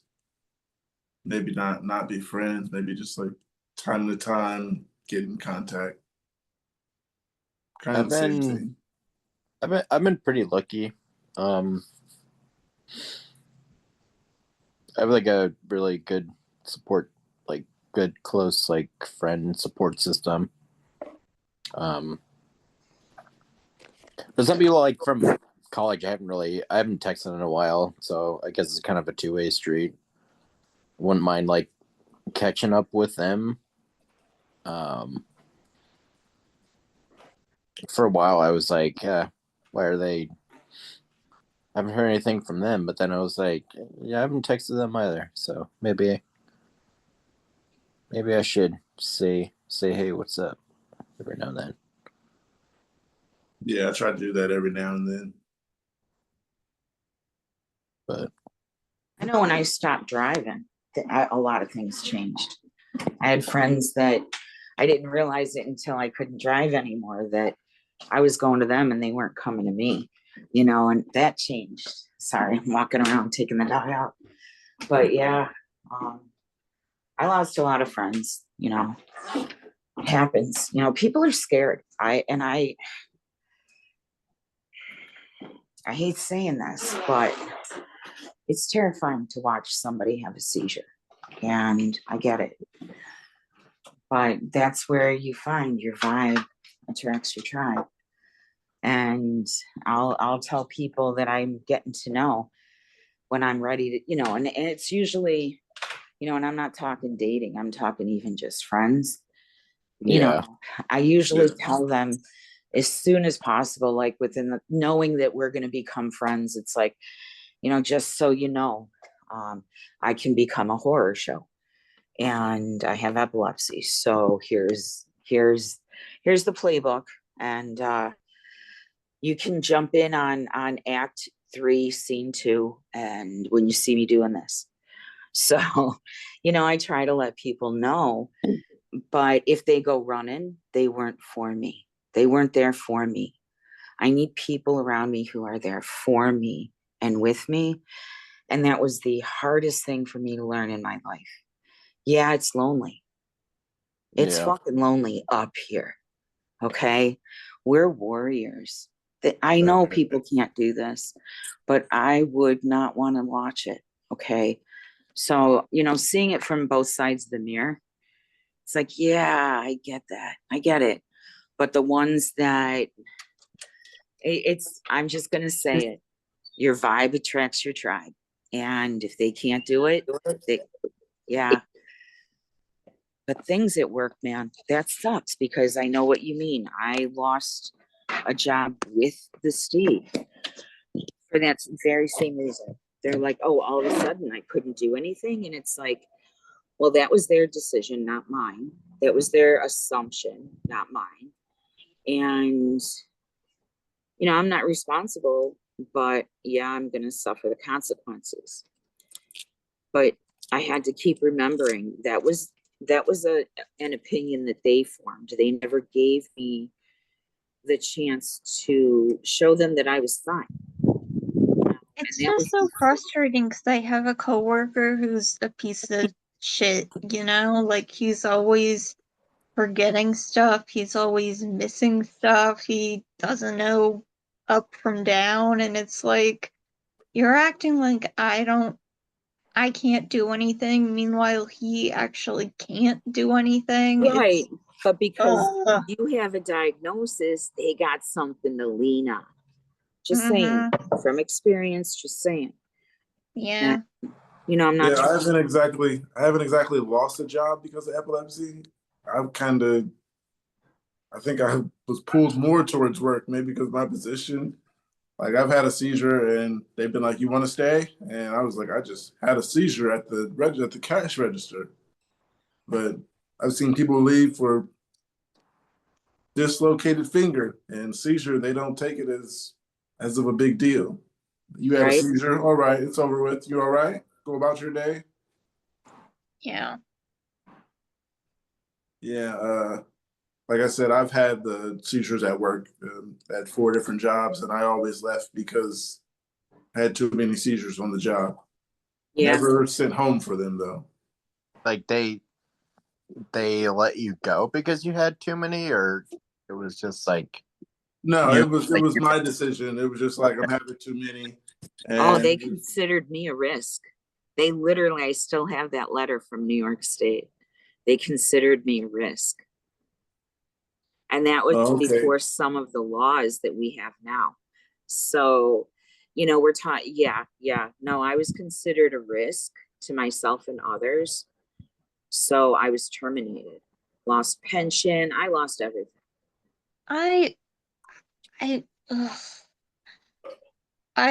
So I have a degree in public policy, and I can't get a job with it because these days everyone wants you to have like 5 years of experience Oh, yeah. for an entry level job, and it's ridiculous. Yeah. But How do you do that? lately I have been getting so mad, and I'm like thinking that having experience with law would be so helpful to just stick it to people and obliterate them about things with disability. And so I'm just yelling at everyone about how I should go to law school too. And it makes me so mad that I couldn't, even if I wanted to. Like, it's probably stupid at this point to even think about it, but even if I was stupid and did it, I can't because I have to get another brain surgery and I can't even work full time as it is. And I'm just so mad that my body doesn't work and my brain doesn't work, and I don't have the ability to fight for people the way I want to. Because I'm one of the people who needs to be fought for. You'll get there. I can hear it, Reese. You'll get there. I was just, I hate to be, you know, the one on the screen, but I'm listening to you, love, and you got some skills that our community really needs. So hang on to those, because you could probably create your own services Right. for like 501ks or organizations that are coming up, and we need information that you may have, or resources. You have resources that we wouldn't know about. You got something. So don't give up. You just had surgery. You've got another one coming. This is the slow road on the journey, the uphill climb. You I got appreciate that. But yeah, it is a slow road. it's the uphill climb, and we're here with you. And it's Thank you. You're welcome. I love you for just being here. My heart's breaking because I was there. And yeah, I don't think my student loans will ever be paid. Oh yeah, for sure. And you know what? I don't care. Yeah. permit until 2026 of November. So hopefully Trump doesn't that away. Has anybody's pills got more expensive? Huh? Has anyone's medication prices went up? Clobazam did. Yeah, I still get mine on, I have Medicaid still. So, Oh, okay. I have good insurance, and I'm terrified I'm gonna lose my job and I won't anymore. I think we put me on my wife's insurance just as a backup plan, but I don't know how good it is. So I don't know how much it would cost if I was using hers to pay for it. So wait, what are they, like, what state are you in? I'm in Massachusetts. Okay. I mean, are they, oh right, you said you went to Boston for Yeah. diagnosis. I mean, what could they possibly terminate you for? Well, they said that they're gonna terminate someone in our department just because they're losing money and they need to get rid of someone just for financial reasons. So I'm worried that they're gonna pick me and make it some kind of reason that they can come up with that's, I don't know, that they'll just come up with some kind of bullshit reason and it'll actually Uh, be that they don't trust me anymore, but they'll so, come up with some kind of reason. um, so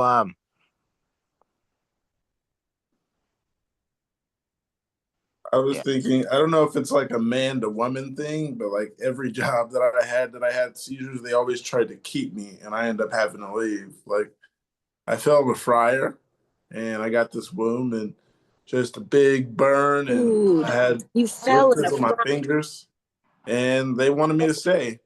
Dude, that's all you had to say. I fell in the fryer. Man, I just cringed. Bro, my heart's there. I Yeah, Wounded. they told Oh, me take a couple days off. oh, You got workers' comp. I think I was lucky. I don't think they were planning to do anything, but like after I had like my like crash, I was like fuck it. I really like my coworkers. I want to go see them. And I like made a guest stop at work and everyone was like, "Oh my god, how are you?" And I'm like, as time kind of went by, I'm like, I don't think they would have done anything, but that assured that I saved that assured that I wasn't going to get fired during the like while I was off for two. wow. Yeah, it might be I don't think they would. I don't know if they would have. They're good people and have been very understanding and like, but that that kind of like cemented like shit. We can't do anything because we're gonna look horrible. Yeah, I have a friend who said, if anything, I'm more likely to stay because they don't want to get sued for disability reasons. right. But I don't know. But They where treat are me we? like shit, so Yeah, I'm but not where are sure. we with those disability laws? Are we still protected I with don't those? know. With Right. with the current quote unquote administration, I don't know where we're at. Well, that was the first thing they did Right. was they trashed DEI. And it's like, and now they're going after autism. So I don't like what I'm seeing here, but I don't know where, I'm not working anymore, but I don't know where we would stand with disability laws. Would they help us? You know, do they still exist? Yeah, it's it's definitely one of the things that's like it was really hard to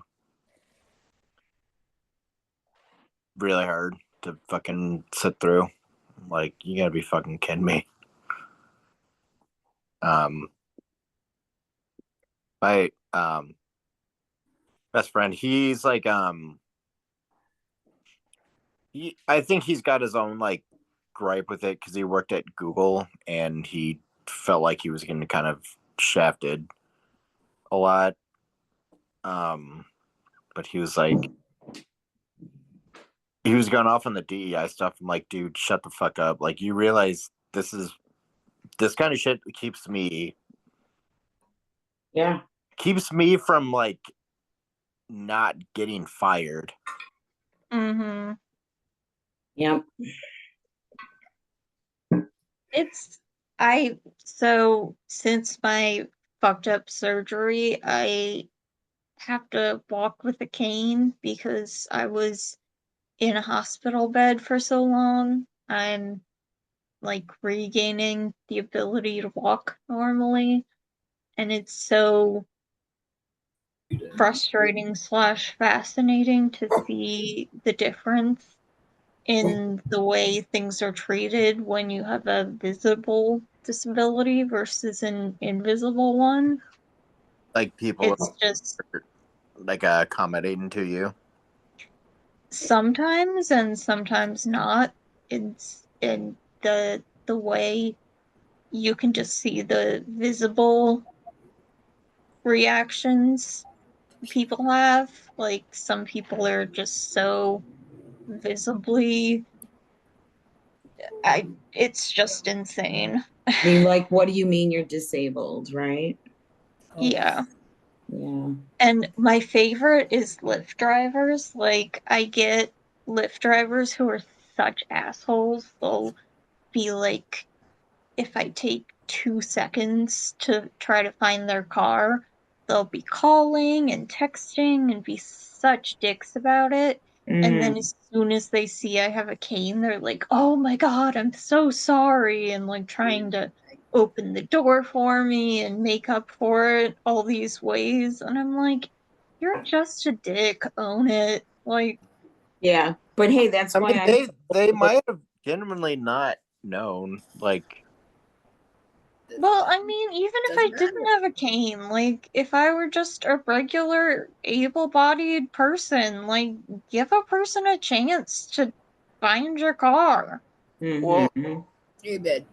what I mean, my kind of perspective on it, I could see them because they probably have so many just like drunk dickheads just not paying attention to things that they're like, okay, you don't have a reason Taylor. to not be doing this, but then if they see someone with like a cane, it's like, oh fuck, yeah, you do. Sorry, let me help you. I could see at least they're correcting the behavior when they see it. It Yeah, sounds like I to me at least. suppose. But yeah, that's kind of the point. They have to see it, and we have an invisible disability. Exactly. Right. You know, people's behavior is so different when they can see the disability versus when it's Hello? invisible. Does anyone not have hunger cues? I guess I've always thought this was normal, but I kind of eat when I feel like it, and I don't get hunger cues since the Nope. meds. Oh, Me I either. have not felt hunger for 3 years. Yep. I mean, Unless I get wasted. I feel like I get those cues and I just ignore it. It's true. And Look, every one of these people say I the don't same thing. I don't know. cue. I'm fucking eat. Well, like I guess then it's not like cues like I need to fucking eat. I'll just like kind of get it and then ignore it and then be like, fuck it, I'm gonna go eat after being hungry for like 2 or 3 hours and playing games for like 8. Is it weird to say my thyroid cancer helped with this? I had to get my thyroid removed, and taking the thyroid replacement pills makes it so that occasionally I get hungry when I take the pill in the morning. But yeah, other than that, no hunger. Yeah, I don't get hungry either, and then it sucks with the memory problem because it's like Yeah, I'm like, not hungry, and then I fuck, don't remember if I've ate. So then people are asking me, "Did you eat today?" And I'm like, "I don't know." Like, "Are you hungry?" No, but I don't know if I've ate today, so I don't know if that's important at the moment. I just know Yeah. I don't know. Yeah. Oh yeah, I ate. Well, what did you eat? I don't know. But I know I had to brush my teeth. I wouldn't remember what, even if I didn't have epilepsy, I wouldn't remember what I had to eat. Right? This. Have you ever Do you done remember that? what It's like, happened? I'm like, no, Yeah. I just do ate. you remember what you I don't ate fucking today? know. I wasn't that great about eating before. So, yeah. I'm really terrible now. What do they have you taking? What's that? What are you taking? Oh God. Oh, I'm sorry. Just Thanks. a minute. My dog. Sorry. My Chewini is deciding to misbehave. I take Epidiolex. I take Dilantin. I take Ficampa. I take Clonopin and Escalazepam. I only take Lamictal 200 daily, twice daily. I did Lamictal. I have taken, well, combinations of about a dozen drugs over 5 years now, but I'm very medication resistant. So I just, eventually my body just overcomes. What was your last seizure? Kidney stone one? Joe, when was my last seizure? 4 days ago. My last one was April 11th, and before that, it was January 15th. That's pretty good. Yeah, I mean that's what I used to kind of. It would be about 2 to 3 months before I would have a big grand mal or tonic-colonic, whatever. But I've had some odd focal awareness ones too that were really strange. Yeah, I've had some focal unaware where I missed a bus stop. I was like, my stop is the next one, and by the time I paid attention, I was 2 stops past that, and I was just like, okay, I know what happened. Right. Yeah. It can be dangerous though. Oh yeah. Yes, man. Ever took Keppra? Yep, of course. That was what the first epileptologist put me on. But as soon as my real one came back from vacation, he said he didn't consider Keppra an actual seizure medication.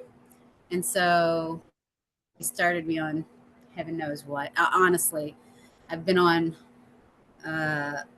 Lamictal, what is it? Lamotrigine. Lamotrigine.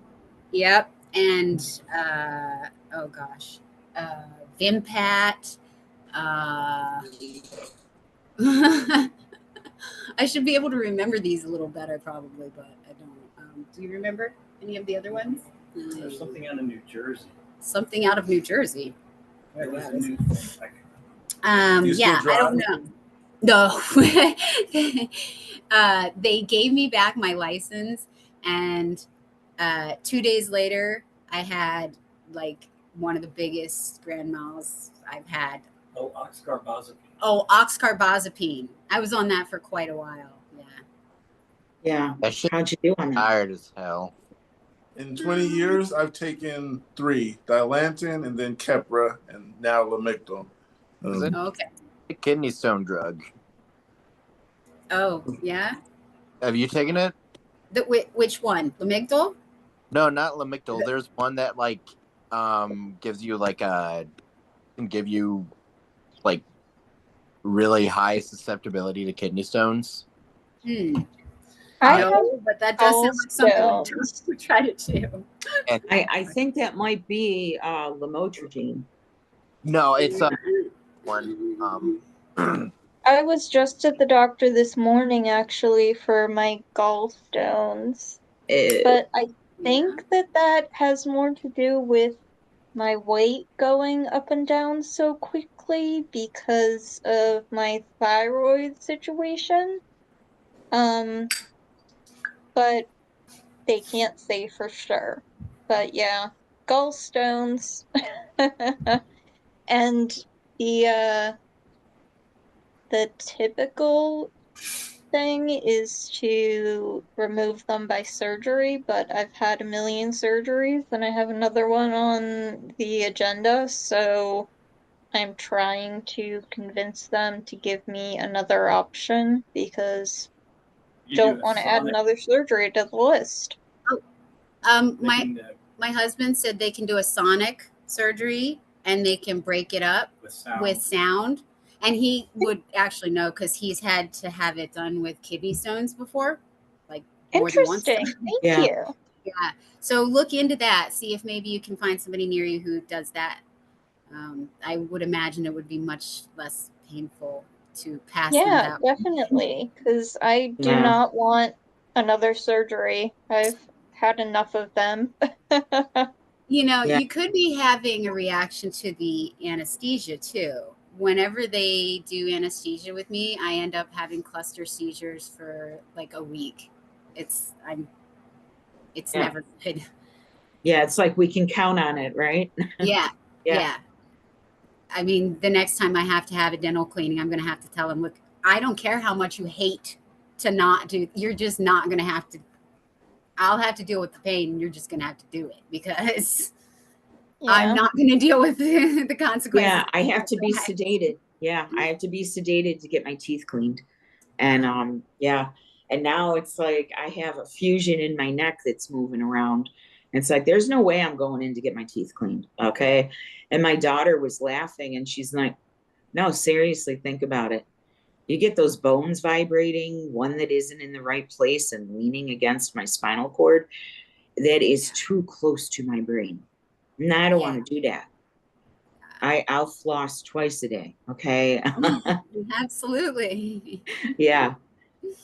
Well, my thyroid surgery was easy peasy. So if I got gallstones removed, it would probably be fine. But I just don't want to risk it after how bad my brain surgery was. It would just stress me out. So I don't want to do it. Yeah. How's your memory, everyone? What did you say? Right. What? What was the Where question? am I? Whose house is this? Exactly. Oh, wow. Where are we? What time is it? I actually really most of the time don't know. If my kids come to me and they're like, "It's midnight, Mom," I'm like, "It is." I had no idea. Honestly, I can't stay up late anymore. It fucking is awful. the Right. next day.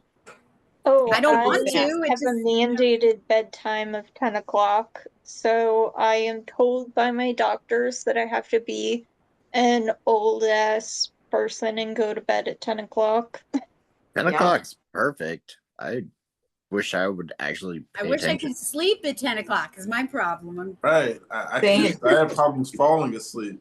I was just Well, reading something Me that says, what do too. you So I guys have my sleep podcast and then I wake up at like 8 o'clock in the morning. Oh, I'm jealous. Yeah. Yeah, me too. Do you guys? I know What my husband's jealous too. He would things- like it if I would go to sleep. Do you you guys? guys get like really, really fatigue problems? Like sometimes it's hard getting out of bed. Yeah. It's hard staying awake through the day. Oh yeah.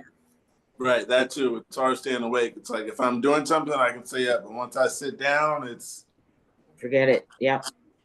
I like. yeah, it's like I- either stand back up and keep going, or you're gonna go to sleep. I mean, I used to take a nap every single day. I'm starting to finally get to the point where I can stay up throughout the day. But yeah, I mean, I am recovering from brain surgery, so used to be a nap every day, but I'm starting to get there. Yeah. You Dude, got to give yourself time. Yeah. Um, You need to make naps more socially acceptable. right. I think they are in some countries. You know, It's like yeah. I started napping.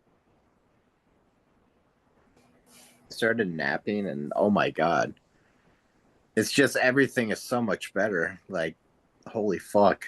Mm, It's true. The rest of this day is gonna go by so much. Like the weekend, it's like this day is gonna go by so much better. I can go do stuff at night. yeah. And Just because you took a nap. Exactly. yeah, I'll still go to bed at like a normal time, like my normal time, but like it's just you feel so much better. Like, why the fuck wasn't I doing this before? You guys ever Why was I working 50 hours a week? right? You guys ever use anything to help support memory loss? Um, Someone told I me about have these Try, but supplements. Three different notebooks now that I just write everything down in. So that's something. But I carry a notebook in my bag always. The cubicle looks like the scenes from Memento. Just so Cubicle? much, like, yeah, it's just Yeah. so much shit all around the walls. Like, it's like I look like a insane person, but I'm gonna forget this if I don't have it written up right in front of me. Oh, I use my Google Calendar and Apple Notes. I use And that. I use Apple Notes for seizure logs. No. Up until possibly last night, it was like over a year. So I'm pissed with that, but yeah, I have so much stuff on there. Folders, all kinds of stuff. I use it for everything from shopping lists to seizure logs. And yeah, my daughter and I can both access that. And it's like, okay, she can put notes in, I can put notes in. I probably have a half a dozen of those little index card size spiral notebooks. And I forget which one I'm writing what in. So when I realized I did that, I opened up Apple Notes and said, okay, I'm going to put all this together, create a new notebook that I carry in my pocket all the time anyway. So yeah, that works for me because it's just, the technology has made stuff like that easier. And I'm a boomer, guys. So I'm proud to say it that, I'm glad I can use these things on my phone. It makes it so much easier because there's things that, I had to bring up in memory that I pretty much had locked down throughout my life. And, once that's up, you want to put it in a journal, you lose that journal. And it's like, wait a minute. And somebody says, oh, I remember when that happened. And I'll remember that I remembered it and wrote it down somewhere, but I can't find where I wrote it down. So having it all in this one place, all I have to do is scroll through my index and I will find, random thoughts or random memories from seizures, things like that, all in one notebook on my phone. Have you ever had I read something someone said, have you ever had a bright idea and then have a seizure and forget about it? Shit. well, how would you know? You're not gonna remember. Because the bright idea is still there. Trust me. I've had to start in the middle of the night. I wind up because I have my 3 notebooks now, and then in the middle of the night, I have to grab my phone and put something in the notes app to write down in my notebook when I wake up because I know I'm not going to remember it. So I'm just writing everything down all over the place because I can't remember anything ever. Yeah, that's why I put it in one place. That's what I was doing. And that alone, when I realized I was doing that, it was like, oh man. And I literally piled all these notebooks and I had to do it again. And it's like, oh, these random thoughts are in random notebooks and there's absolutely no organization. Yeah. I realized, wait, that's what I'm doing to my brain. Oh no, I gotta stop. I don't know. There a good 90% of the shit that just comes into my mind is just stupid, dumb shit. Random shit. Yeah, it's just like completely useless. Yeah. Like I'll just be sitting at work thinking of like a fucking cartoon or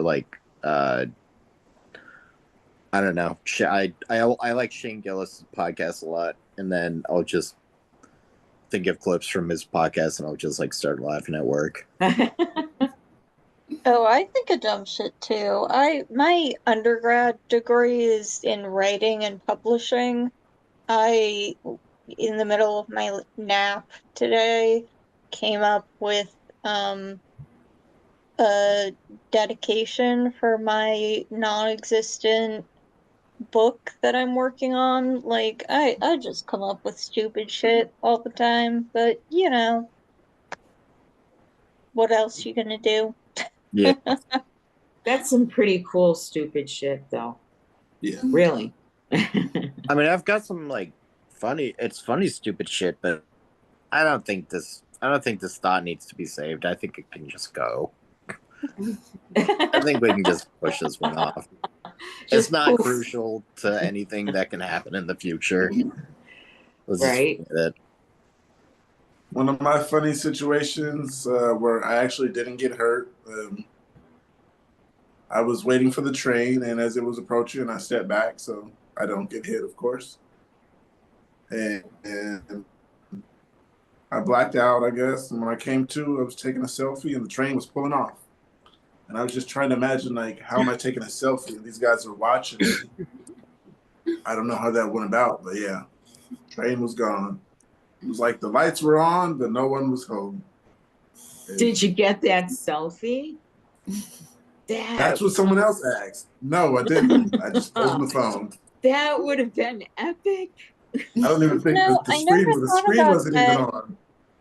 My epilepsy came about literally right when COVID started, so I haven't been around the trains since this whole mess started, but it never occurred to me that once I get back around the trains, I have to worry about having a seizure by the train when it's coming. Did not ever occur to me. Wow, yeah. Yeah. Yeah, the thing about having seizures, well, having epilepsy, and well, yeah, being single is like you have to depend on family now. You have to depend on someone to take you everywhere to do everything. Yeah. But there's not always someone that's going to take me everywhere when I need to go. So I got a Uber, train, bus. Yeah. Yeah. Oh, I've always done the train. I haven't driven. I don't drive, which is part of why I'm here in Boston because I needed a place to It be has able to get public around, transport. Yeah.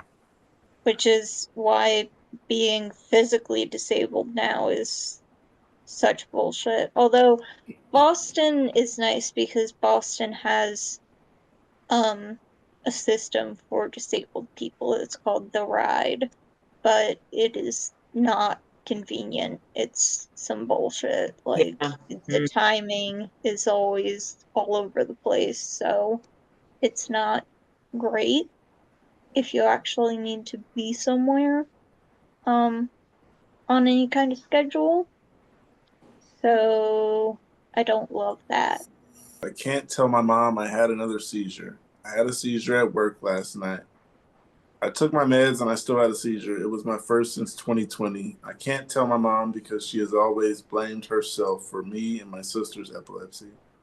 First, she thought my sister's epilepsy was because of the Gardasil vaccine, so I never got mine. Then at 14, now 25, I started having grand mal seizures.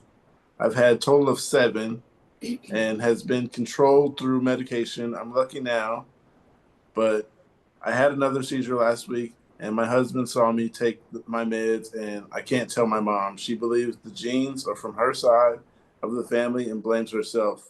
I don't know what to do. I have an appointment with my neurologist to see if anything needs to be adjusted. I'm taking care of myself, but I can't tell my mom. I forget to add my sister grew out of her epilepsy, but mine's remains. We were diagnosed with juvenile myoclonic epilepsy, both of us. I don't know what I'm trying to get out of this. What do you think? I think I tell mom. I mean, I don't mean to be a whiny bitch, but having a mom who cares that much is amazing to me. I don't have a Yeah. mom who cares at all. So yeah, I would tell mom. I tell My mom to. caused mine, so like she really did. So, yeah, I'm not telling her anything. Yeah. No. Yeah, I mean, just gotta tell the madre. I Yeah. haven't told my mom about my epilepsy because I don't talk to my mom anymore. So Yeah. tell the mom. Mm-hmm. I'm sorry. Yeah. Yeah. Fuck 'em. Someone said, "How long did it take you to figure out the best medication for your seizures?"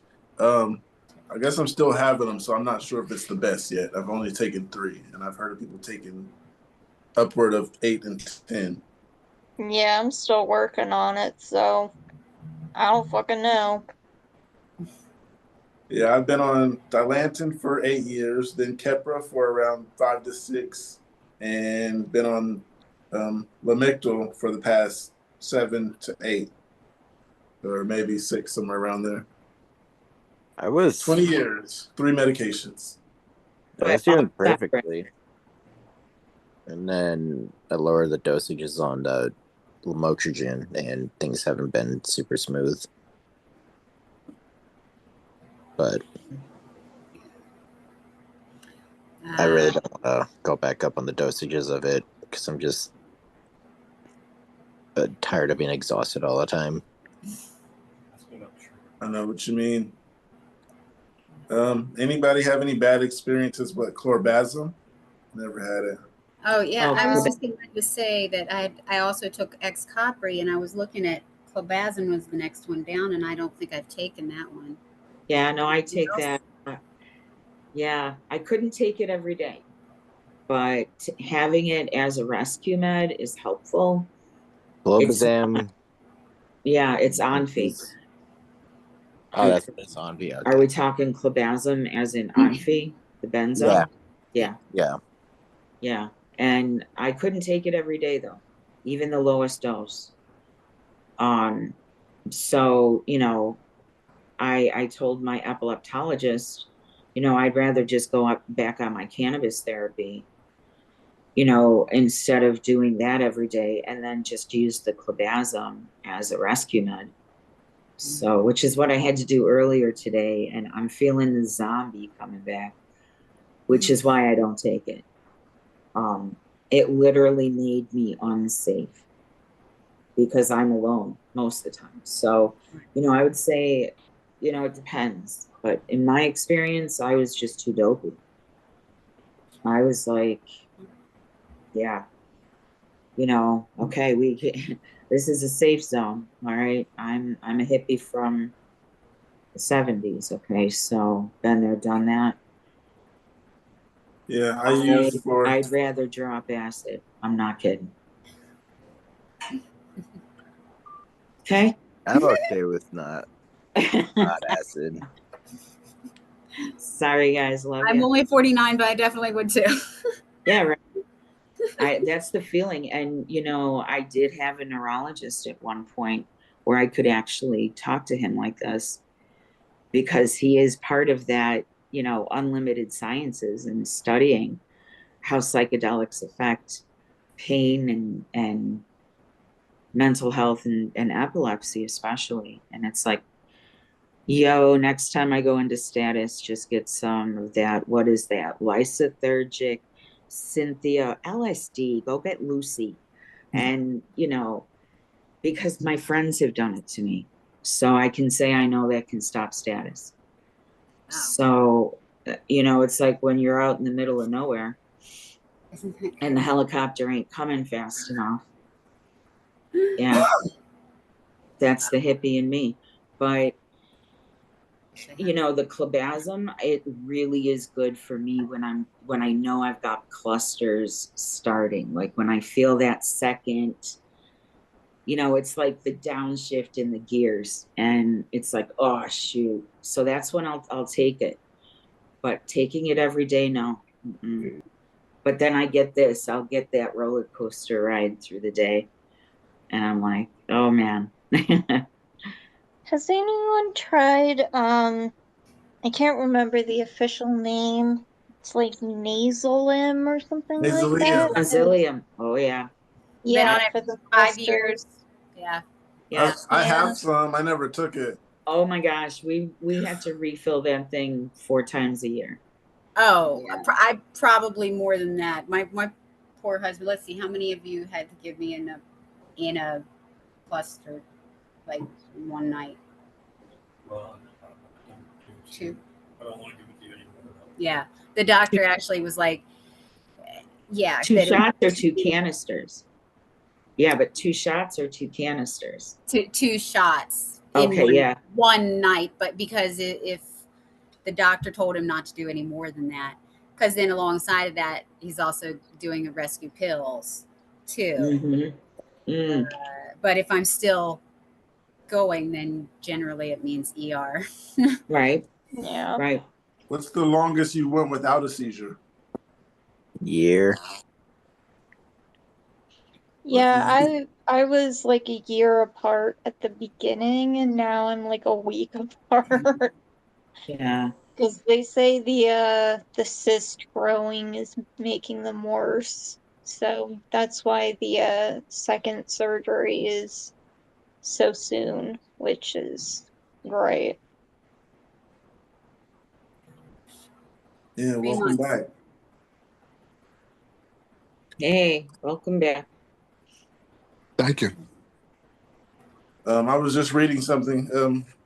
People keep asking, do you think it's the meds or the seizures? I keep thinking it's the meds, to be honest. That yeah, are some the people- worst part, or that's messing with our memory, it says. Yeah, for memory. Yeah. Oh, Um, yeah. I think it's the meds. meds? My Yeah. husband says meds. Yeah, I think Although it's the I meds, do too. remember before I was on a lot of meds that if I had a bunch of seizures, I would have terrible, terrible memory for weeks. At least. Mm-hmm. Yeah. If not erasing entire bits of the past. Well, I Also, guess, yeah, I forgot that. sometimes I get night sweats. You guys get that? Oh God. Yeah, it isn't but just I menopause, don't know if it's I have hyperhidrosis too, so I don't know if they're related. Oh yeah, I don't know. I've got But sleep apnea, I think. Pretty sure. I have sleep apnea, too. yeah. My wife woke me up in the middle of the night, like, you're not breathing. I was like, oh, what? No, I'm fine. I'm coming back to sleep. Like, no, you're doing it again. Oh, Fine, I'll stay up. I'm not wow. allowed to sleep on my back anymore. I don't know if it's because of the seizure I had when I was on my back or what, but apparently at some point my lips were turning blue and I wasn't breathing right, and yeah, now I'm not allowed to sleep on my back. Yeah, I've always that's been how, a side sleeper. that's how we found out about mine. Yeah. 'Cause I stopped breathing and I was foaming and he had to turn me over before I would start breathing again. Still Yeah. had to call, 911. Yeah. Do you guys know anyone that's going to call 911 every time? No. Not every time, but we used to a lot. I'm saying, do you know someone that's going to call every time they see you have one? Yeah. Yeah. No. Pretty That's much why we everyone go I through know. same reason we use my Nazilium so fast. I tell my doctor that my daughter's using it. I'm not using it. My daughter's using it on me Right. when I can't say no. Right. Yeah. I'm terrified to have one in public in general, honestly, because anyone who sees will call 911, and it's like, please don't. Yeah. I like- don't need that. Like, even just in the hospital, like, I was there for an MRI and had one in the waiting room, Oh and God. everyone lost their mind. Right. Like, and it's like, my wife was sitting there and was like, "Y'all, epilepsy is a thing. Like, calm down." There were like in an instant, there were a million doctors losing their minds over it, and it's like, could you chill, please? And Yeah. I didn't get to have my MRI because they all rushed me to and to the ER, and it's like, y'all, I don't need this. I'm fine. Like, it's so stupid. I And meanwhile, my neurologists say I don't even have to go to the ER for clusters anymore because they're standard for me. It's so frustrating the way people who don't know about epilepsy can be. Yeah, it's like most doctors are literally just like, yeah, all they can do most of the time is confirm with you, yeah, you had a seizure. Yeah, exactly. Because there's nothing they can do. Exactly. Like my neurology team Which is comes like down and fine. they're like, It is what it yeah, is. it's Like, the same no. as usual. Like, Nothing that can be done immediately unless you're having like the ones that are going past 5 minutes. Yeah, that's me. That's why I usually end up going to the hospital. Oh, okay. Yeah. Because I've gone as long as 45 minutes. Well, Oh. you know, after Nasalem and after, you know, rescue pills, and he's had to call an ambulance or he's had to take me. And yeah, that's Wow. and because of the first one that I had, they right from the start said you have an extremely high risk of SUDEP. Yeah. Don't fool around. This is really a big deal. You can stop breathing anytime you have one, so try not to Yeah. do it's scary. My husband doesn't like to leave me alone with the kids, you know, because then, you know, what are they going to do? Even though they're teenagers, what are they going to do? Right, but it's still scary, man. I hate to I know it's personal, but if you don't mind my asking, what kind of epilepsy were you diagnosed with? My original diagnosis was unexplained adult uncontrolled epilepsy. And finally, after having in hospital EEGs, like where I was there, and they took the medicine and seized and they watched everything. Right. And I've had 2 of those, and then I've had 3 of the EEGs at home where you take a camera with you and everything. Oh yeah, the Cyclops. I don't even know how many MRIs, but finally they found one specialist who found the exact. They knew where it was coming from, but they didn't know why. He Oh, figured so it it was out. focal. Okay. It's right here, and they knew where it was coming from, but they didn't know why. But he said that it seems like my mother probably threw me into a cast iron crib when I was less than 6 weeks old, and it Oh, bashed in the back of my head because it's actually that part of my brain never actually grew. It's actually indented in, and so they know that there was an actual injury, and What the she's fuck? the only one who was around. And for some reason, my dad's dog wouldn't let her anywhere near me after a certain week. good dog. Good dog. Yeah, but Yeah. Oh, she I'm made him get rid sorry. of the dog. He I'm would stand up sorry. over my crib if I cried instead of letting her touch me. Yeah. I'm sorry. But I was wondering if you had a diagnosis because yours sounds just like mine. And my epilepsy did start from damage from head injuries. I same kind of thing. That's why I asked. I'm like, oh yes, that is and my neurologist said that this is just that syndrome that you get from a head injury, and Yeah. sometimes it And doesn't show up.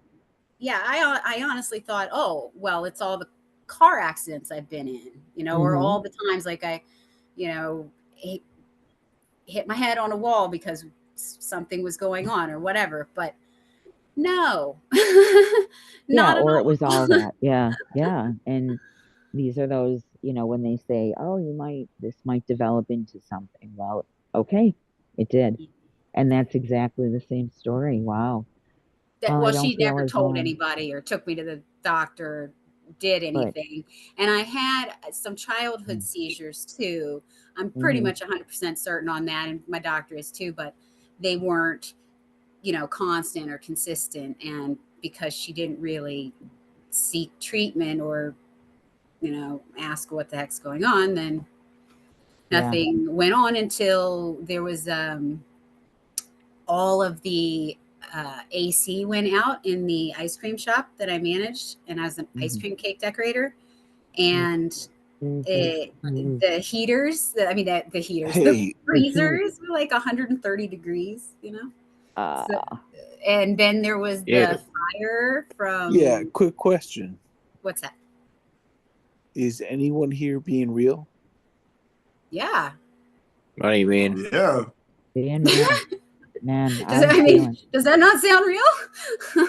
I would hope so. I mean, Honestly, okay, You so don't want to hear it, do Northern Nah, you? California, the just fires were shits and giggles, happening, and we man. had to open the Love front it. and back doors of the ice cream shop, and we were breathing in all of the stuff from the fires. The sky was red for days, I'm and it sorry you was went through so that. hot, and I worked over 50 hours a week every week, and so I was like, a week like that. And I came home and my husband said I wasn't making sense, that I wasn't talking right. And so he told me to go to bed. So I did. And then I had this basically SUDEP. I stopped breathing in the middle of the night. And he woke up and turned me on my side. And my daughter had to call 911 while he tried to get me to breathe again. I'm 100% being real. Why in the world would I ever make that up? That's yeah. I don't have completely, Has it why time to in make up hell? stories like been on that. mute this whole time? And then, yeah, I don't know. I guess heard. It's No, scary. for real, honestly. Like, I, nah, it's I, been a great 10 years. It's been awesome. I've I'm loved having this grateful. happen for 10 years of my life. But It's been No so way. good. I'm grateful you guys haven't, the stories that women have, especially younger women, when we're trying to isolate what's called catamenial epilepsy. And these girls are having these rages when they're going through their PMS and collapsing. And oh, they're the drama queens. No, they're having seizures, honey. And it's hard because so many focal epilepsies can look like or be labeled as a mental health display. Yeah. And that happens to women over and over, which is exactly why it took 4 decades for me to get treatment. My family didn't want to confront it. So I went Yeah. without treatment. My ex husband was abusive, so he took advantage of it. Oh, So I didn't get treatment. And then the doctors, the gaslighting. And it wasn't until I dropped and went into status at work. I came in that day and I didn't have my coffee. And my coworker said, "Are you okay?" Yeah, no, I'm not feeling right. And 20 minutes later, I was in an ambulance. yeah. That's what You it took know, for me to get a diagnosis. people just don't understand or want to believe other people's stories, and Right? people who haven't been through difficult situations don't understand things like that. And so it's easy for them to just Yeah. write it off and say that it's not possible and that things are made up. And so, yeah, Like, it's even this week is literally just show me, like, fuck, there's so much other shit that's happened to other people that I have never had. Yeah, right. yeah. And this is where, I've been an advocate for cannabis for decades. And, being that I am a patient and I have epilepsy and I'm seeing this happen not only in the epilepsy community, but any chronic illness.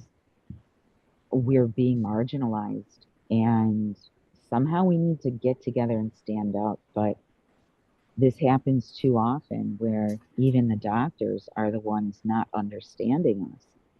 More Absolutely. and more.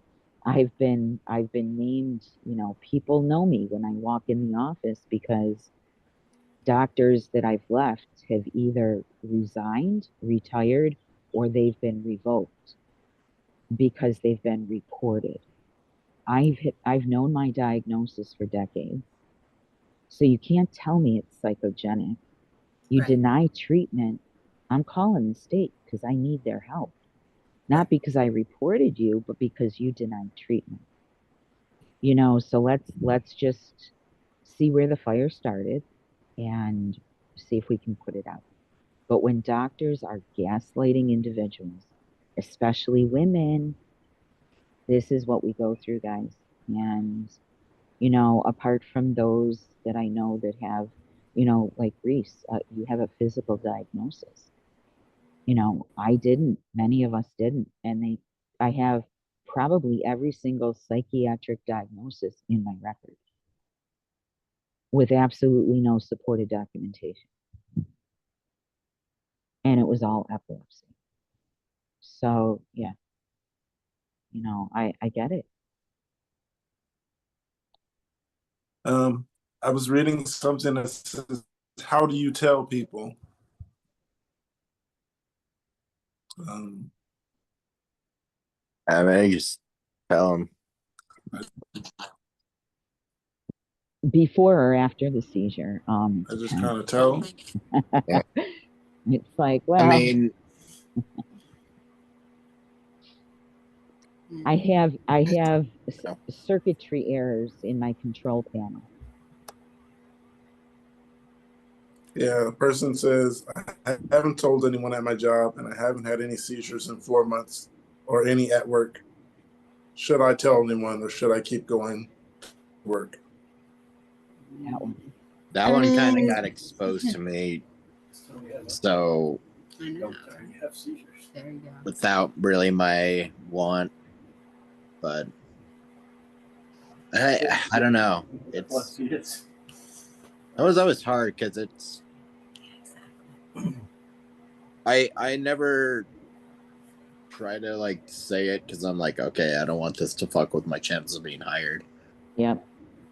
But I don't meet a hell of a lot of new people because I stay home and watch TV mostly, but what you watching lately?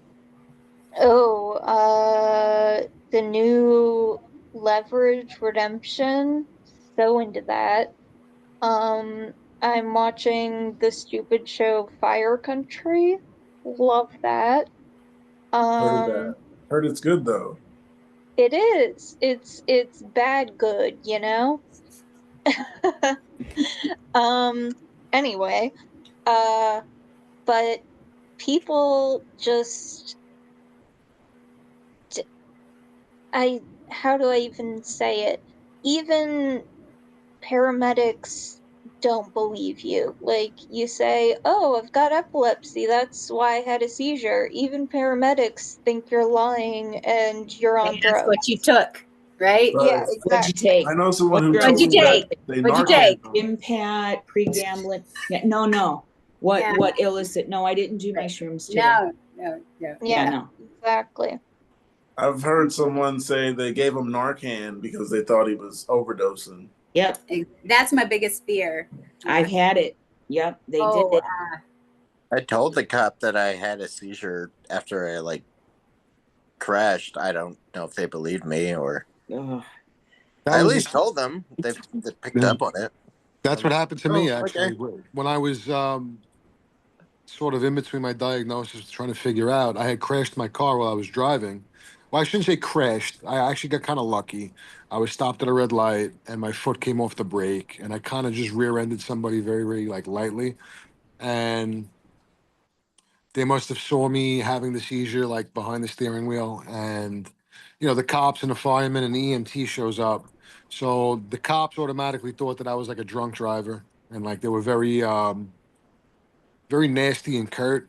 And then the EMT was like, you see, like he's wearing like a bracelet, right? So like he's not drunk, like something happened to this guy. You know what I mean? So I was very fortunate that I had a good EMT or good EMTs and firemen Yeah. who were aware of what was going on, as opposed to automatic assumption that I was drunk or on drugs or whatever the case may be, right? So Yeah. um, I just but floored into a tree. yeah, I mean, to go back to the other question about telling people, like I can understand everybody's reasoning as to you know not wanting to share Hmm. what we have going on in our life, but I think like it's a serious medical condition, and if you're going to be around Yeah. people who care about you, or even if you're meeting new people, like I'm very open and honest about it, and I'm not embarrassed of it. And if that's not something you can handle, then that's not something I don't need to be around you. Like Yeah. you know, I I like think friends. I don't mind saying like then. It's like, yeah, I got epilepsy. yeah. I mean, and the same thing with my friend. yeah. Well, that's yeah. We even Rather, joke about it. You know what I mean? Like even like my friends and I, it's just I mean, obviously, it's a serious affliction, right? And it can cause significant harm and even death to some degree. But Yeah. um, I kind of you gotta kind of have some levity about it, like with the people that I care about. Like we joke about stuff, and I don't take it that seriously. But for new people that I meet, or even at work, like. I mean, it's different. I mean, people looking for work, I can understand. I mean, I've been with my job for 20 years, so it's like, at this point in time, I don't really have much to hide. But for me personally, like to feel comfortable, like I want to tell people. Because if they Yeah. see me having something or something's happening to me, it's not something out of the clear blue sky. They Right. understand, okay, well, he's an epileptic, he's having a session. And I always tell people, like, I'm fortunate to the point where I don't go into convulsions, I don't lose consciousness, but it can happen. It certainly can happen, no matter what. And to let people know that, like, just make sure I'm comfortable, make sure I'm on my side. If it lasts more than 2.5 to 3 minutes, then you call 911, right? I want because it's for my safety as well too, right? Um, so yeah, I mean, I'm not embarrassed about it, but I do understand and I do empathize with people who do feel that way, and I get it. But for me personally, like, I'm a single father, I have two little kids, right? My safety and my you know, and how I am is more important than anything else. And if someone's not able to handle that, then I don't want to be around you. It's just that simple. You know what I mean? So, Right. I feel like not telling people sometimes puts me in a bad position, and it puts them yes, in an even worse position to be traumatized by it. But then it puts 100%. me in a bad position for I'm not even 100%. able to being helped because no one knows. Um, There needs to be a certain level of, I mean, from these discussions and whatnot, I think we're all very empathetic people in general, right? But there needs to be a certain level of selfishness, especially when it comes to your own safety and your own health, right? Yeah. And, you know, Is that? even like like I said, I'm divorced and I've been dating, and I'm very open and honest. I've been very fortunate that nobody has ever thought of it as an issue, and but for myself, if that's not something you can accept or understand, then I get it, and I'm okay with that, but I have to look out for my own self as well, right? So that's my take on it. right. Gonna pop out in a second for dinner, but I've been wanting to ask my public policy self. I hope you don't find this offensive, Pookie, but I've been wanting to ask you, do you have any thoughts about the fact that your race has an effect also on things that epilepsy is an issue with? I know you said that you've found yourself like walking into people's houses and things You like guys still that. here? Yeah. Did I lose connection?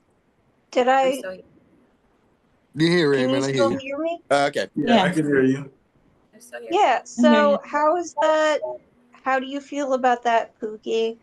Like, is Um, there anything that you think those two things, I think think about my those two culture, things? just my culture. I think there needs to be way more um, awareness for the situation. No one really knows much about it at all. Mhm. In most situations, no one knows nothing. Um, yeah. Does that kind of answer? I'm not sure. I'm not in Yeah, too many no, I big was social just wondering, crowds to like, know what what's going I feel like it's just there's so much that needs to happen in terms of policy and just awareness in general about culture. And so I'm wondering, like, we need to spread awareness about epilepsy, and we also need to spread awareness about other things in culture. And so I was wondering if there's any sort of way those things overlap that you felt there's sort of anything that should be addressed, anything that you feel like you want to share. Yeah. That I want to share in particular, I don't. Yeah. I'm not sure.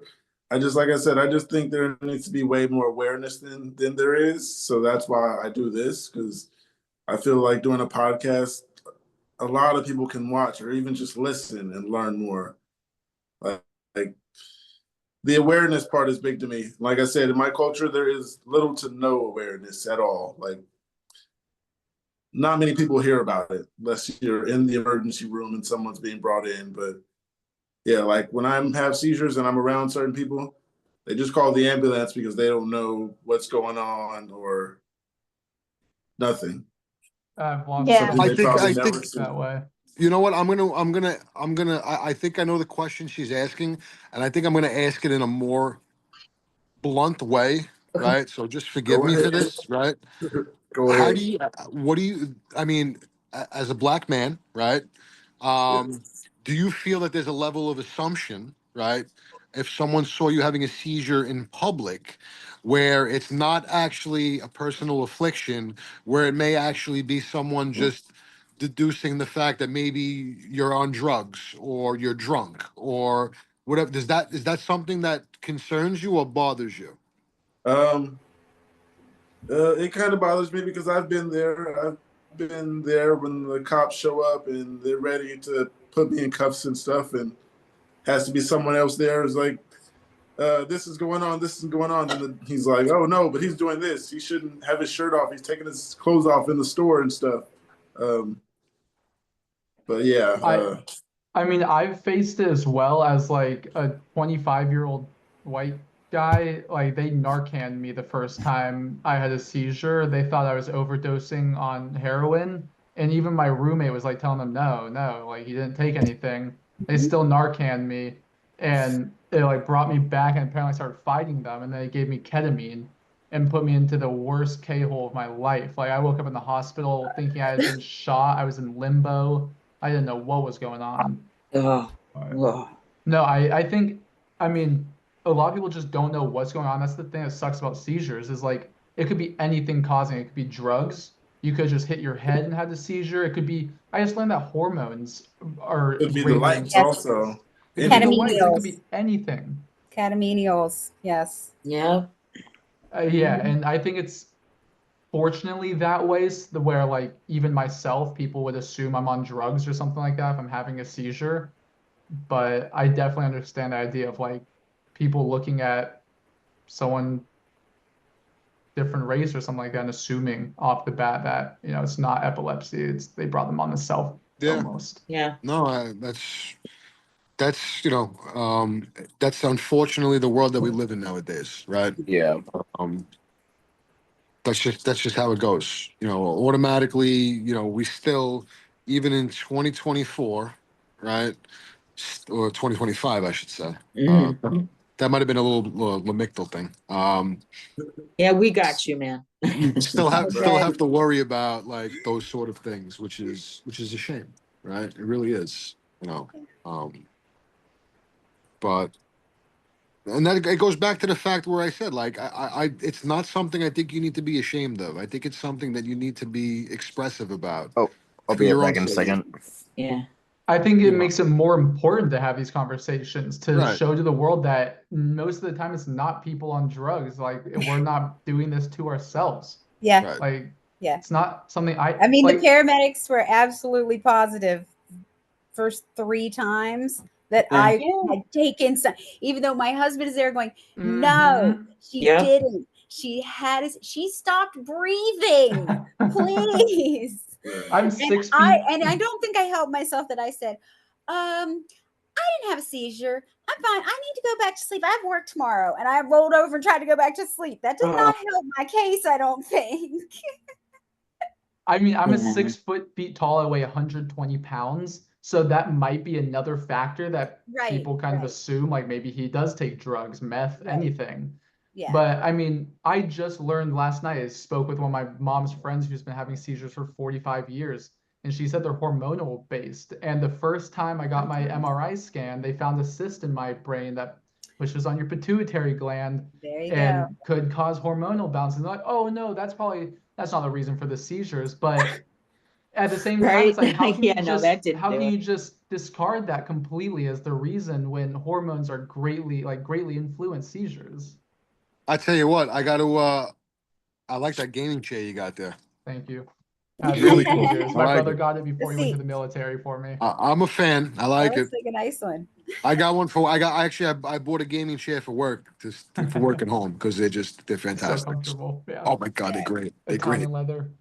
Nice, I nice. should go steal my sons out of the other room here. Actually, both of my sons that are not here right now, their gaming chairs are within like 20 feet. I could go grab them. Be Good more mom right there. comfortable. Good mom. Nice. Since, can I throw something out there since we're talking about, marginalization in one way or another? About have any of you experienced the negative reaction from religious individuals regarding your epilepsy? Um, Oh, but I've read some people saying like, "Oh, it's because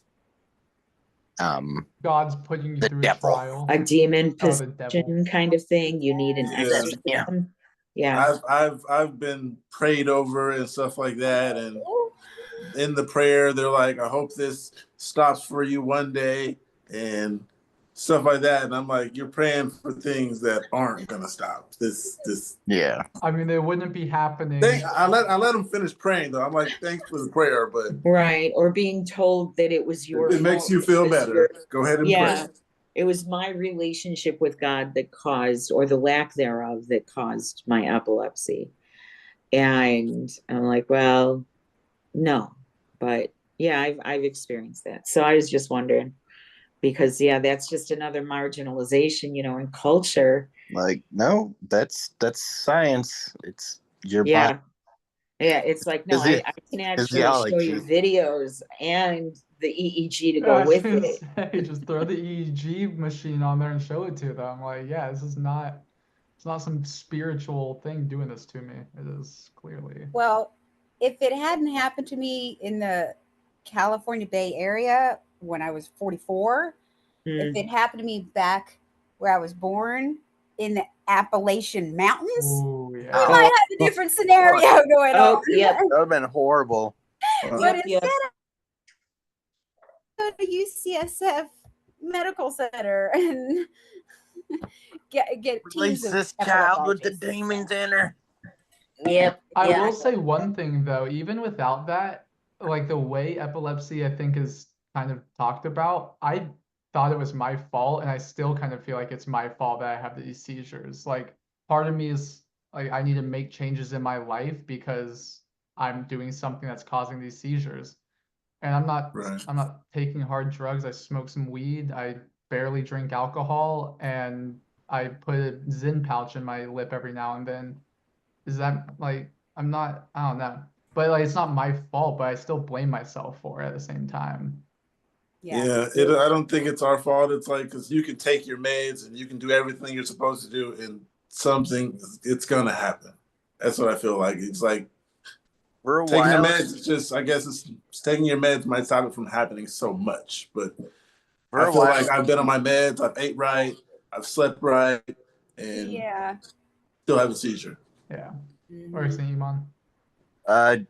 for a while it was my fault because they started popping up after drinking, but Oh. I stopped drinking for over a year, and then they just started going unprovoked, and it was like, okay, cool. But Yeah. even then, it's like how many Get people away drink from me. way more than you were and not have seizures and stuff like that. Like it's still not your fault. It's just Oh I yeah, know. no. I Now understand. I'm like, okay, this probably was gonna happen at some stage. It was already happening. Yeah. It just happened to be happening and you were like numbing it down. Yeah. It was already happening, bro. And But you didn't don't blame yourself, my friend. It was there. But yeah, that's and true. this is, if you had heart disease, would you be blaming yourself for that heart disease? You know, this is a Yeah, but cultural. it's like part of the brain chemistry that happens post-ictal is the guilt, right? You There's Yeah. have guilt. oh Even god. if you didn't do anything, I will start sobbing and crying and Yeah. apologizing before it even happens. Yeah, I'm sorry. I'm I'm sorry. begging for sorry. forgiveness before I've even had a seizure or done anything. That's I how they know I I'm was having one. I was That's reading how my husband's something. like, oh God, no. We I have read to something get. where someone said they felt like a burden, and Oh, I always feel like a burden. Holy crap. I Yeah. try not to feel like that because it'll It consume you. drags you down. Yeah. Yeah. Yeah. Yeah, it does. Well, you know, I was the breadwinner. I was the head of household. I have 5 kids. My husband is brain damaged and he's got glaucoma and ADHD. And so he actually said when I got sick, he said, I thought you were invincible. And I was like, I did too. I Stop did it. too. Yeah. I was. That's a difficult thing too. I'm a single father of 2 daughters, and the expectation is I'm here to protect, which I am, right? But being vulnerable in that sense of I'm not perfect, Yeah. and I have my own stuff to deal with. I bottle a lot of it out, and you know, for men too, it's difficult. Like Sure. there's a certain expectation for us, right? Especially as a father, and I was a husband at the time too, where we have a certain obligation, and it bottles up for a while, and to me it was like a volcano erupting at one point, where it was Yeah. just like there's only so much I could take as an individual, no Yeah. matter how you see me and whatever, and my girls are well aware of the fact that I have epilepsy, and to a degree they still see me as invincible, Mhm. but it's okay to be vulnerable. It's okay to understand that we're all human beings and we all have our own issues to deal with, and that's been a difficult thing for me since my diagnosis, was being more vulnerable about what I go through on a day-to-day basis. And more and more it comes with experience, it comes with time, where you have to just open up. You're a human being, and that's just how it is. We're not perfect. Even if we didn't have epilepsy, we're not perfect, Yeah. right? Okay. So, Great. but no, to answer the religious question, which is interesting though too, because my kids go to Catholic school. I do go to church. I'm not like a heavy church goer, but um, it's always about God's plan. Well, God's plan is to have a single father with a level of affliction with 2 daughters to take care of. Like, I don't know. It's Dude, sort of like, oh my God. yeah, it's sort of like it's hard to swallow. I It's hard hear to people chew on say that. You know what I mean? I hear people say that, and so okay, this is unrelated, but I had like a coworker who had a miscarriage, and one of my bosses there had like, I know it was in um it was meant in like, there's like care in it, but something along the line of like God's plan in there. I'm like, I dude, hate that. what the I fuck? hate that. Why the fuck would you say that to a woman who just had a miscarriage? My grandmother had like 6 in like 8 years because of a doctor's mess up with the child before. And Yeah. I would never tell somebody that. That is the Yeah, worst God's plan. thing It's like ever. What the I don't heck? like your God. I don't like your God. Really quick. Mine started after my mom in 2023 got hit by a drunk driver. She had just bought a trike, a Harley trike, and it was her first ride out. Her and her husband went to go get a cup or a scoop of ice cream and got hit about 45 miles per hour. He hit and ran, just left them on the road. She broke 3 vertebrae, 8 ribs. I became like a full-time caregiver for them. And a year after the accident is when my first aura happened when I was driving home from their place. And a month later, the day after her wedding, actually, she was still in her back brace on her wedding day. I had a seizure, my first grand mal the day after. Dude. And like, yeah, it sucks. It sucks. But then people try to tell me like, it's God's plan. And I mean no disrespect to anyone, but the only response I can give is fuck God. Because my mom is like the most important person in my life. Yeah. Like I would die for my mother. Like she's given me everything. And what I watched her go through, we actually Thursday was the sentencing for the guy who hit them. And he got the max sentence, 9.5 years in prison. It was his 11th OVI conviction. Oh. But conviction, his rap sheet was over 41 pages long. Oh my God. Yeah. So They get no sorry. money back though. They lost over $50,000 in terms of legal fees and hospital bills, and they can't take him civilly to court.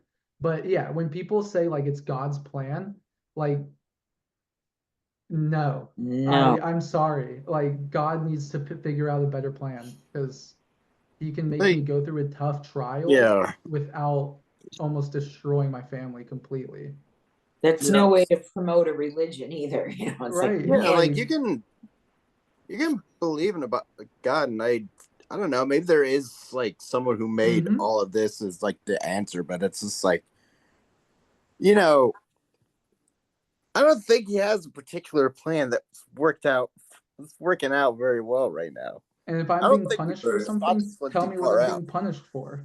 Like I would at least like to know. Yeah. Yeah, no, I don't. Yeah. I'd really like to know. It's kind of like, oh man. No, I want to know what they think it is. I don't need to know. I need to know what they think it is. Yeah. Have you ever seen one on camera of you? Yes. I want to get a camera. Of me? No. I've seen patients have one, and it's like, oh fuck. So my in hospital EEG, you know, they record all of them, right? And he said some people ask for them, most people don't. If you think you can handle it, I don't want to fucking go ahead. do He said I would have to see it if it was me, and I was like, I have to anyway. But that was nothing compared to the one in my kitchen. We had a camera in the security video. Yeah. And I did the whole Japanese ghost thing where I was like, well, I was like feeding the animals and getting everything ready in the morning and wandering around. Everybody else was sleeping. And then I got back to the refrigerator and all of a sudden I had a bad aura and I leaned my head against the freezer. And then on the camera, I put my head all the way back, opened my mouth all the way open and started screaming. Apparently I can't hear it on camera, but my husband comes running into frame and grabs me and, you know, yanks me out. It was pretty, it looked like a Japanese ghost video. It really did. Terrifying. That sounds honestly kind of badass. I mean, it does kind of sound badass a little bit. But when you don't remember any of it, it's like that you remember feeling a little weird and leaning your head on the freezer, and then a second later you do this insane thing. Right? I can see why they think we're possessed. I have to ask him if he can find the video so I can put it up for you guys because it's pretty good. Something you mentioned though has been like the craziest place you woke up in. The Golden Gate Bridge with my husband driving across it, having a seizure. hospital 5 days after the car crash. Yeah. That's a good one. Yeah. Yeah. The worst place I woke up in was someone else's home. I haven't done that yet. I've done it twice. But what you mentioned is kind of like the scariest part of the seizures for me is the fact that like 1 second you're just doing something normal, and then the very next second you could be completely somewhere else, or like it just doesn't, it's hard to wrap my head around like because I can distinctly remember like what I was doing, and then all of a sudden I'm waking up in the car getting driven to the hospital, or I'm waking up in my bathroom on the floor or something like that, but I wasn't even in my house at the time. Like I don't even know. It's just that's the scariest part to me. And it's like it shouldn't be, but it feels embarrassing to me because it's like I have no way of knowing what just happened. I have no way of knowing if I was like doing inappropriate shit to the people around me, or like I always ask and they always get annoyed. Right? You ask people, what were you doing?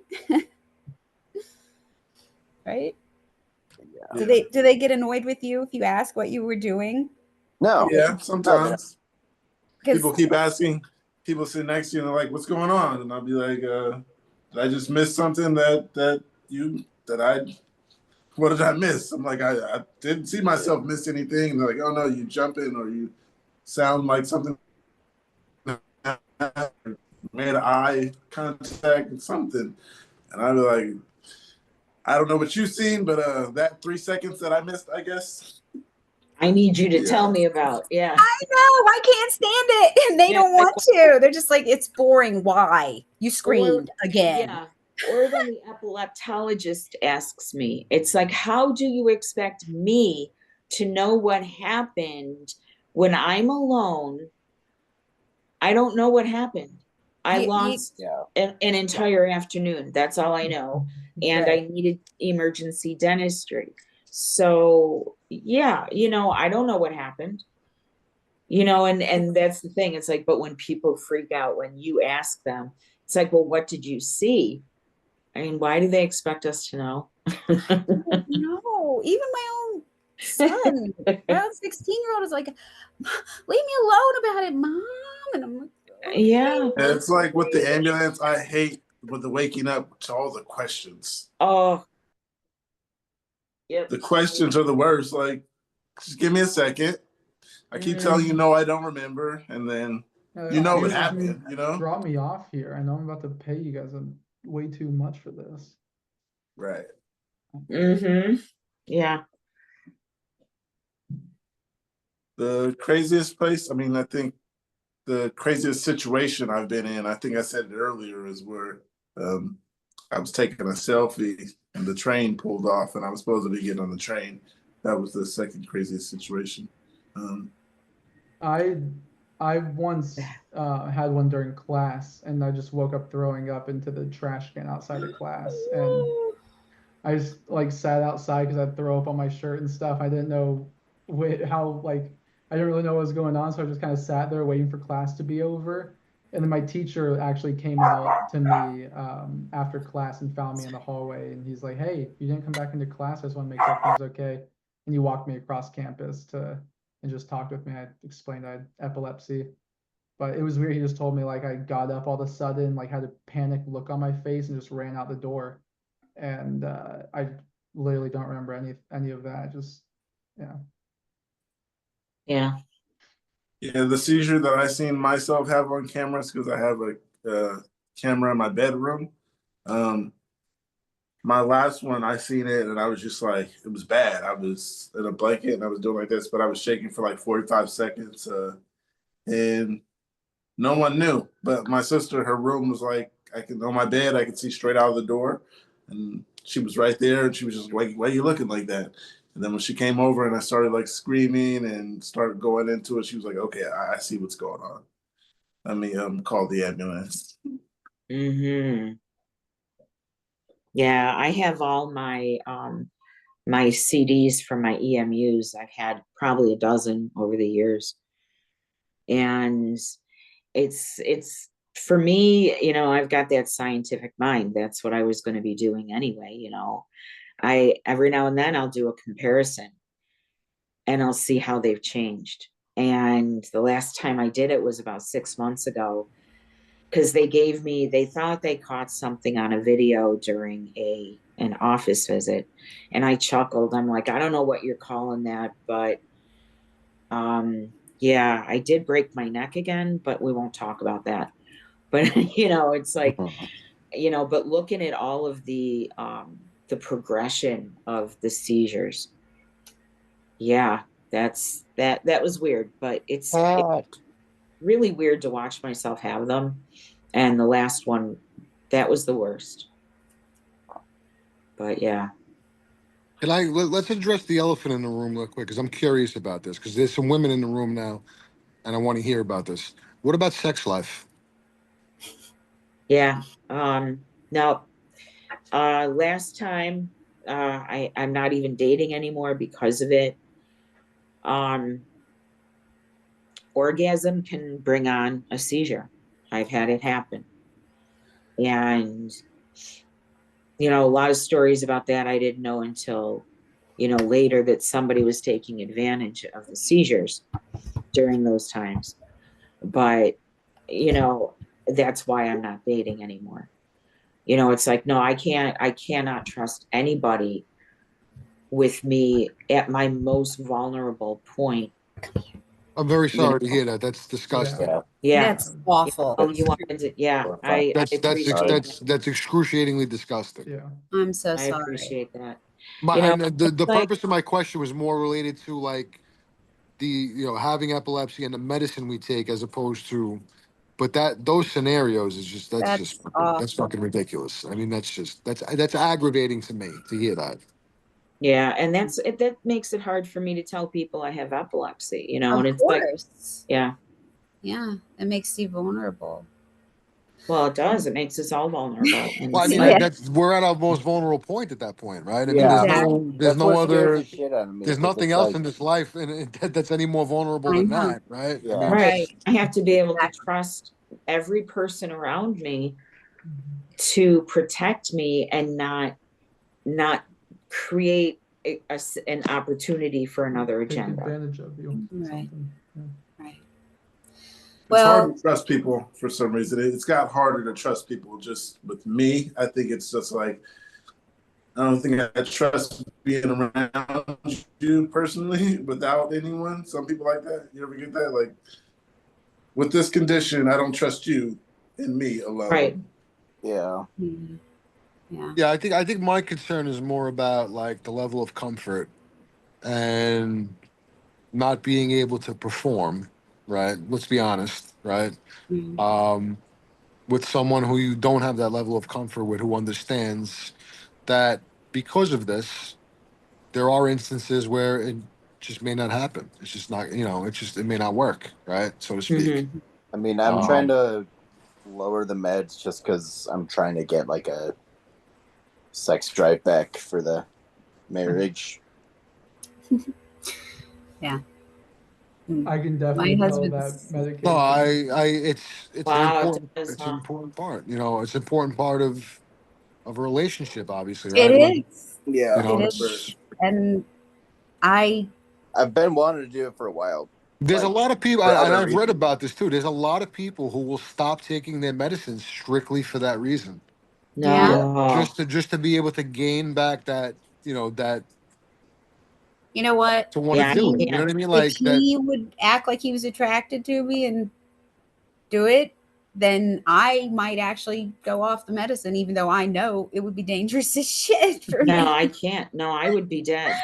I would I be probably would too, but he dead. only it was Yeah. like 10 years between the time that our last time and then I got my diagnosis, and then he actually was okay to have sex with me because he was scared he was going to lose me, I guess. And then Mm-hmm. it's 5 years now.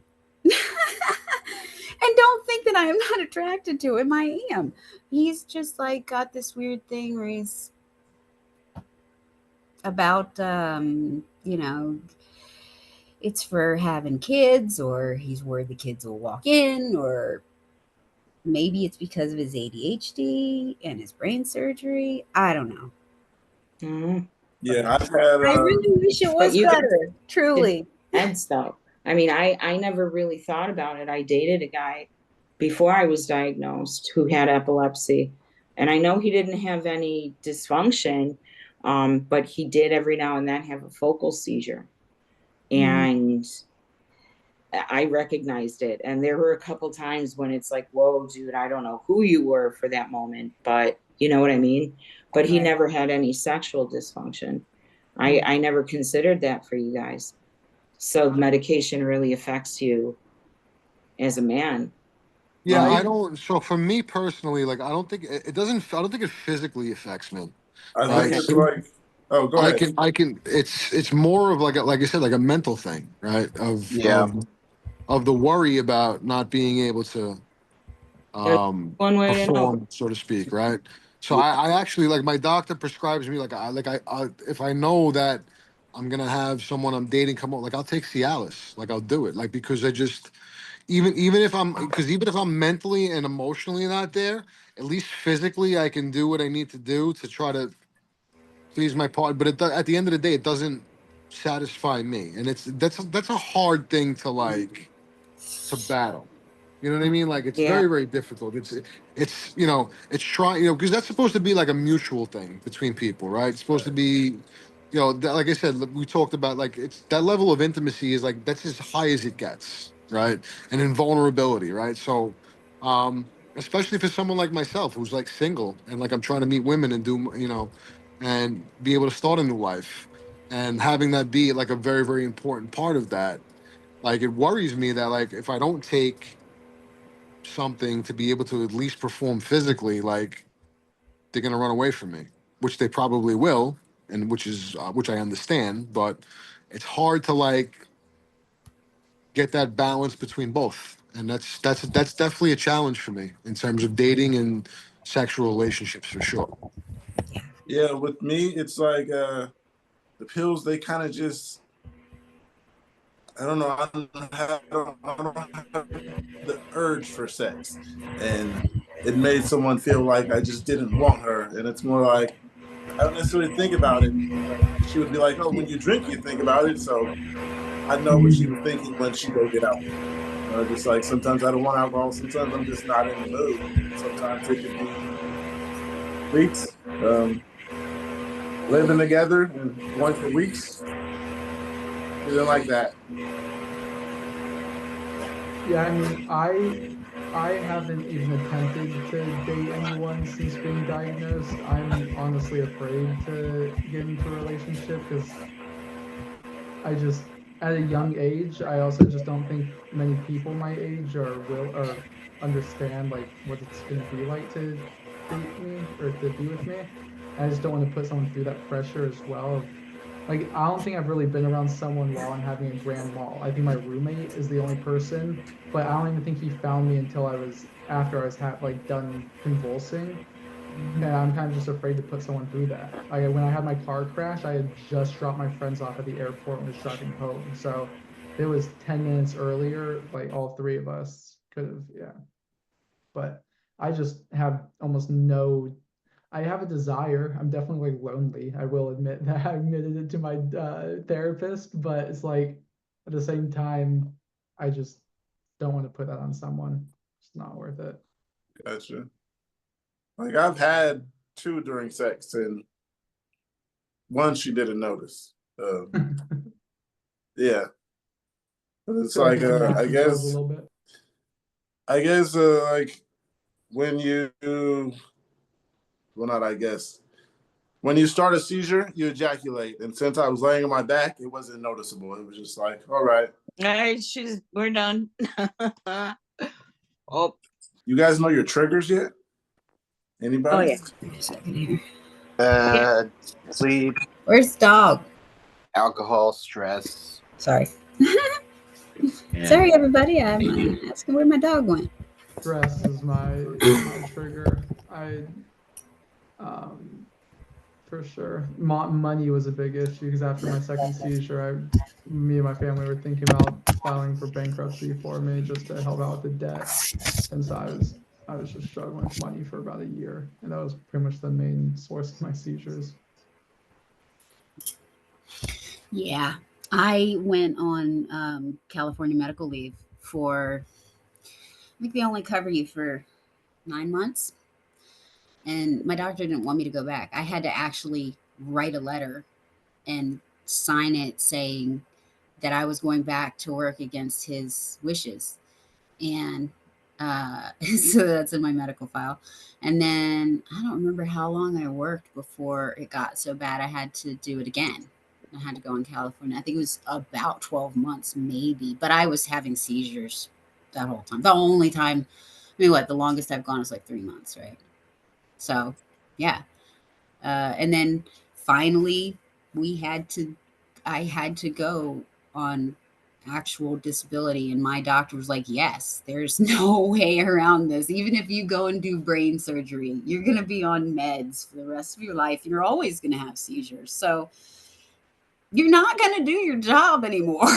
It's really hard to decorate ice cream cakes when you're trying not to have a seizure, or like carry 50-pound cans of ice cream, or go into a walk-in freezer and try not to pass out and hit the concrete floor with your head.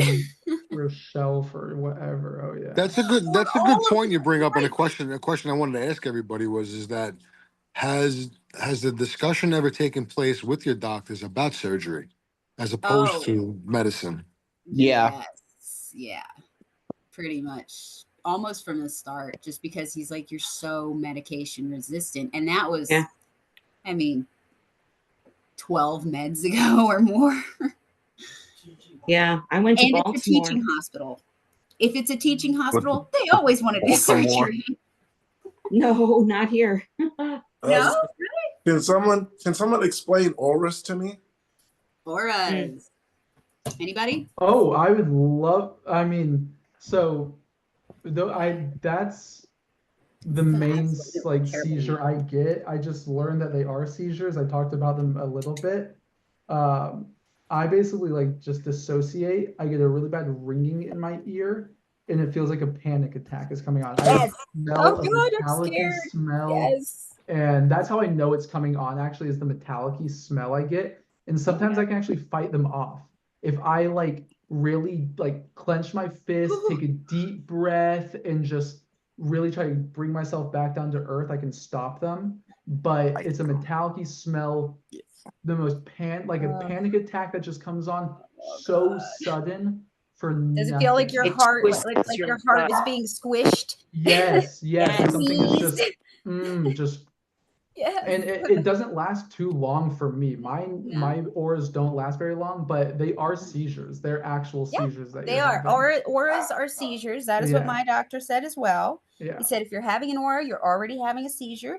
It might not go all the way across your brain and turn into a grand mal or TC or whatever, but you're already seizing. Just accept it. Go ahead and take a pill, a rescue pill. And do like you're saying, clench, try to breathe, mindfulness think techniques, good thoughts, do all the things they tell you. Yeah. It happened to me before. place. You guys can see I'm hooked up, right? I'm on an EEG right now for the next couple of days. As soon as I got home, I saw that you're on the EEG. I recognize that. I went early this morning, and as soon as I got home, same thing. I sat down, and I got this level of panic that came above me, right? But what I would say, similar to everybody has a way. Like mine is, I jump off the couch or I jump out of bed, and then it goes away. Like as soon as I feel it, I jump right up, and then it goes away, right? So I'm hoping, because I pressed the button and I also put it in my log, that they'll see it and they'll recognize it as something, right? When they pull all the data off the machine. So, but yeah, that's my experience with auras as well. Mine is a level of anxiety that just hits above you. It's not so much that my heart like pounds. It's just like that, the feeling that starts in the pit of your stomach and comes up to your throat, right? Yeah. And I just jump. I jump off of what I'm doing, and then that's sort of just like that sort of satiates it. Like just quick movement. As soon as it happens, like gets rid of it. Did you ever get tunnel vision in one of your Yes. orders? Yeah, that or Or that like my watery, house is moving Yes. away. I'm watery walking. vision. Oh Oh yes. yeah. Yeah, as Where you're it's like- walking, Oh, I just had a real the bad audio. vision Just is stop. getting farther away as every step closer. It's like I Oh. hate those. I hate those. Yep. Visual auras are terrible. And That was an scent aura. auras are awful too. Like you were saying, you've got the one that's metallic. Oh, Occasionally I've had that. I've had roses, which was kind of nice, but then a second later I was unconscious. So, you know. Oh shoot. What are some of the other things? Burnt tires. That scares me because I know like burnt toast is when you're having a Burnt stroke, you're toast? supposed to Yeah. smell burnt toast. Burnt That one toast. I've scares had me. that, and that did Yeah. scare me. And then coffee, burnt coffee. Coffee. I Does, don't know. does caffeine trigger anybody? Oh, I yeah. stopped drinking Yeah. caffeine after my seizure. I mean, if I have like a lot of it, then it can like it can It lowers your threshold. it lowers your threshold. Mhm. I try to just moderate it. Yeah. Yeah, my But last I enjoy the taste of coffee too Oh much. God, I love coffee. I love coffee. And my last ambulatory that I had, the ambulatory EEG, I told the doctor I was going to drink coffee the way I wanted to. Mhm. And I did. And they could see by the end of the day all of the, like, I have a spike wave because I have deep brain seizures that don't show up on the scalp EEGs. Mhm. But other than that pattern, and I'm like, okay, so it made that worse, huh? Yeah, it did. Yeah, it does. It does affect me. I have had seizures from having too much caffeine. So okay, I'll go half calf, or Yeah. I'll buy decaf coffee just because I enjoy the taste of coffee. I'm Period. with you. I'm the same way. I'll drink half calf in the morning. What I'm actually doing is I'm actually drinking like a moderate amount. I'm having some wine, right? Because alcohol is a trigger for me as well. So I want to be able to see tomorrow what exactly it looks like. Now, I'm not sitting here getting drunk off my face, right? right. I'm having a couple of glasses of wine, controlled. I'm not, but I want to see if it impacts me tomorrow and if we can catch it, just to see what it looks like. Because a lot of the times that's when it happens for me. I went to a wedding about a month and a half ago, and I got lost in a moment. I had a great time, and I drank a little bit too much. And the day after, I had a pretty significant one, right? So I definitely know that alcohol is one of my triggers, and it's sort of like, because I want to be able to live my life and enjoy myself. Like, what's my cutoff Yeah. point? I What's the cutoff point for me? I'm Like, literally going to the bar after this. two to go glasses, play two darts. glasses of wine. If I'm gonna have a bad one tomorrow, then I'm only gonna have one glass of wine. You know what I mean? Like, And now's the time to find out too, right? right. We're doing I'm the EEG. I'm Yep. home. I'm in a controlled environment, right? I'm not going nowhere. So that's basically been my experiment for the day was sort of like I'm gonna have two glasses of wine, two nice sized glasses of wine today. I'm not drunk by any stretch of the imagination. I'm perfectly fine. But how is that going to impact me tomorrow, as opposed to when I know I have gone overboard and I know I have Yeah. felt a certain way? This Yeah. way, I know what my cutoff point is. If I want to, this way I can still live a normal life, and maybe Yeah. I can only have like a half a bourbon as opposed to a whole bourbon when I go. Right. And this way, I know. This way, it doesn't completely impact, or does it make me worried about behaving in a certain way, right? I want to be, like I said, I want to be able to live my life in a comfortable way, but also understand that I need to control myself in a certain way. And like, what's Yeah. what's the threshold and what's the breaking point for me? Yeah. So that's the experiment that I'm currently doing right now. Good. I've Make sure never you gotten lock to that. I've never gone to do an EEG before. Like I was supposed to do an EEG test, showed up to it, and they're like, "Oh yeah, we don't do the EEG tests here. This was just like a checkup appointment." And I swear I'd called them before and like even asked the receptionist, but never gotten EEG. So they don't even know if it's the non-epileptic psychogenic seizures or if it's actually like something going on in my brain. But Yeah, no idea. It's gotta, I get auras and stuff like that. I feel like it's gotta be actual. Oh, you have pretty solid sounding auras to me. Yeah, I get like clear signs. As someone who has, actual I didn't even brain realize they damage that were. caused it. I seriously thought like I was just having panic attacks every day and stuff, but no, it took me almost You know a year what? to realize. When I was 20, I would have said, yeah, I'm just having panic attacks every day, because there were points in time where I did. Yeah. My father passed away from brain cancer at 49 when I was 22 years old. Sorry to hear that. So I know what you're talking about, where you're Yeah. like, your mother is injured and then all of a sudden you start having problems. Yeah, it's Hey, like I've been there. probably might be PTSD. Like who knows? So No, yeah, it- it's hard to tell. And Yeah. if they're not, ordering the tests for you. Well, that's why I was so happy to talk to my friend the other day, is because now I can go to my neurologist and say, hey, let's look at my pineal or pituitary gland again and see if it's a Yeah, hormonal issue.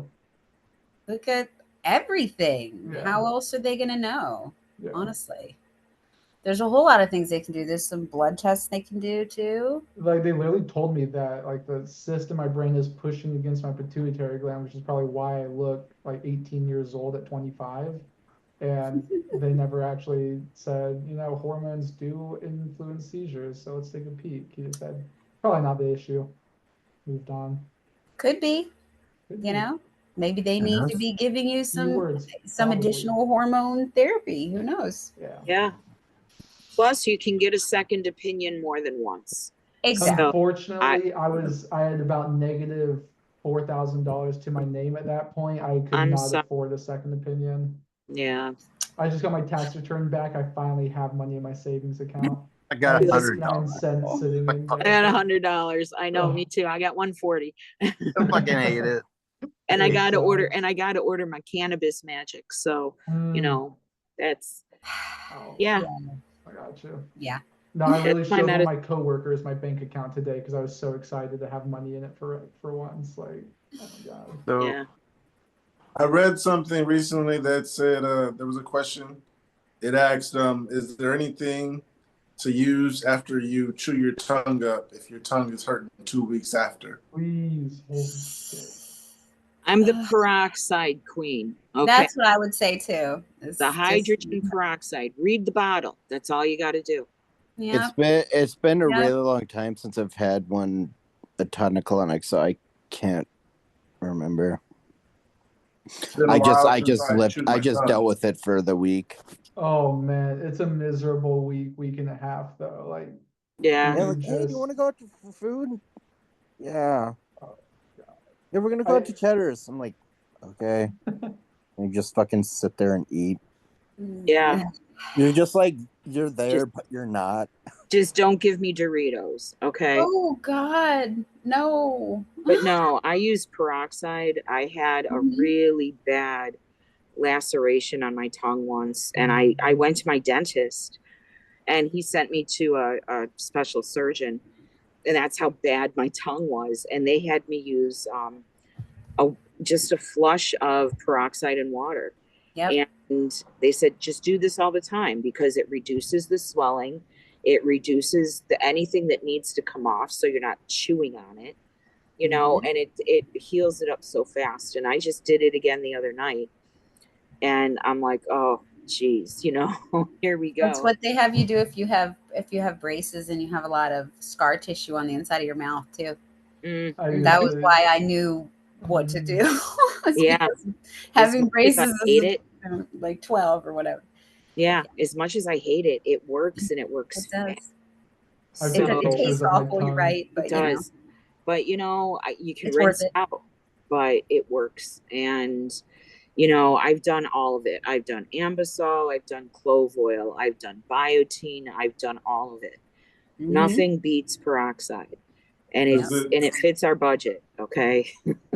Does peroxide take the pain away, or is it just? Yeah, it does. For me, it does. It stings for a second, but then it goes numb because it closes off all of that swelling. And I don't know exactly how it works, but I know the swelling goes down. almost Give it a try. instantly. It stings like a bitch, just for a few seconds though. So, you know, to me, it's worth it because, like I said, I tried everything, and I'm not going to spend $20 on a bottle of mouthwash that doesn't work Right. for me. Do You know, guys- I'll spend $1 on a bottle of peroxide that will last me a year. You know, so but yeah, it does sting. It's uncomfortable. It tastes awful. And you can rinse out with salt water after or just plain water, but you're not going to be biting your tongue because it's not as swollen. And that's the first thing you want to do is get rid of that swelling. And that's what it does. So, and it also gets rid of any junk in there. So you don't get an abscess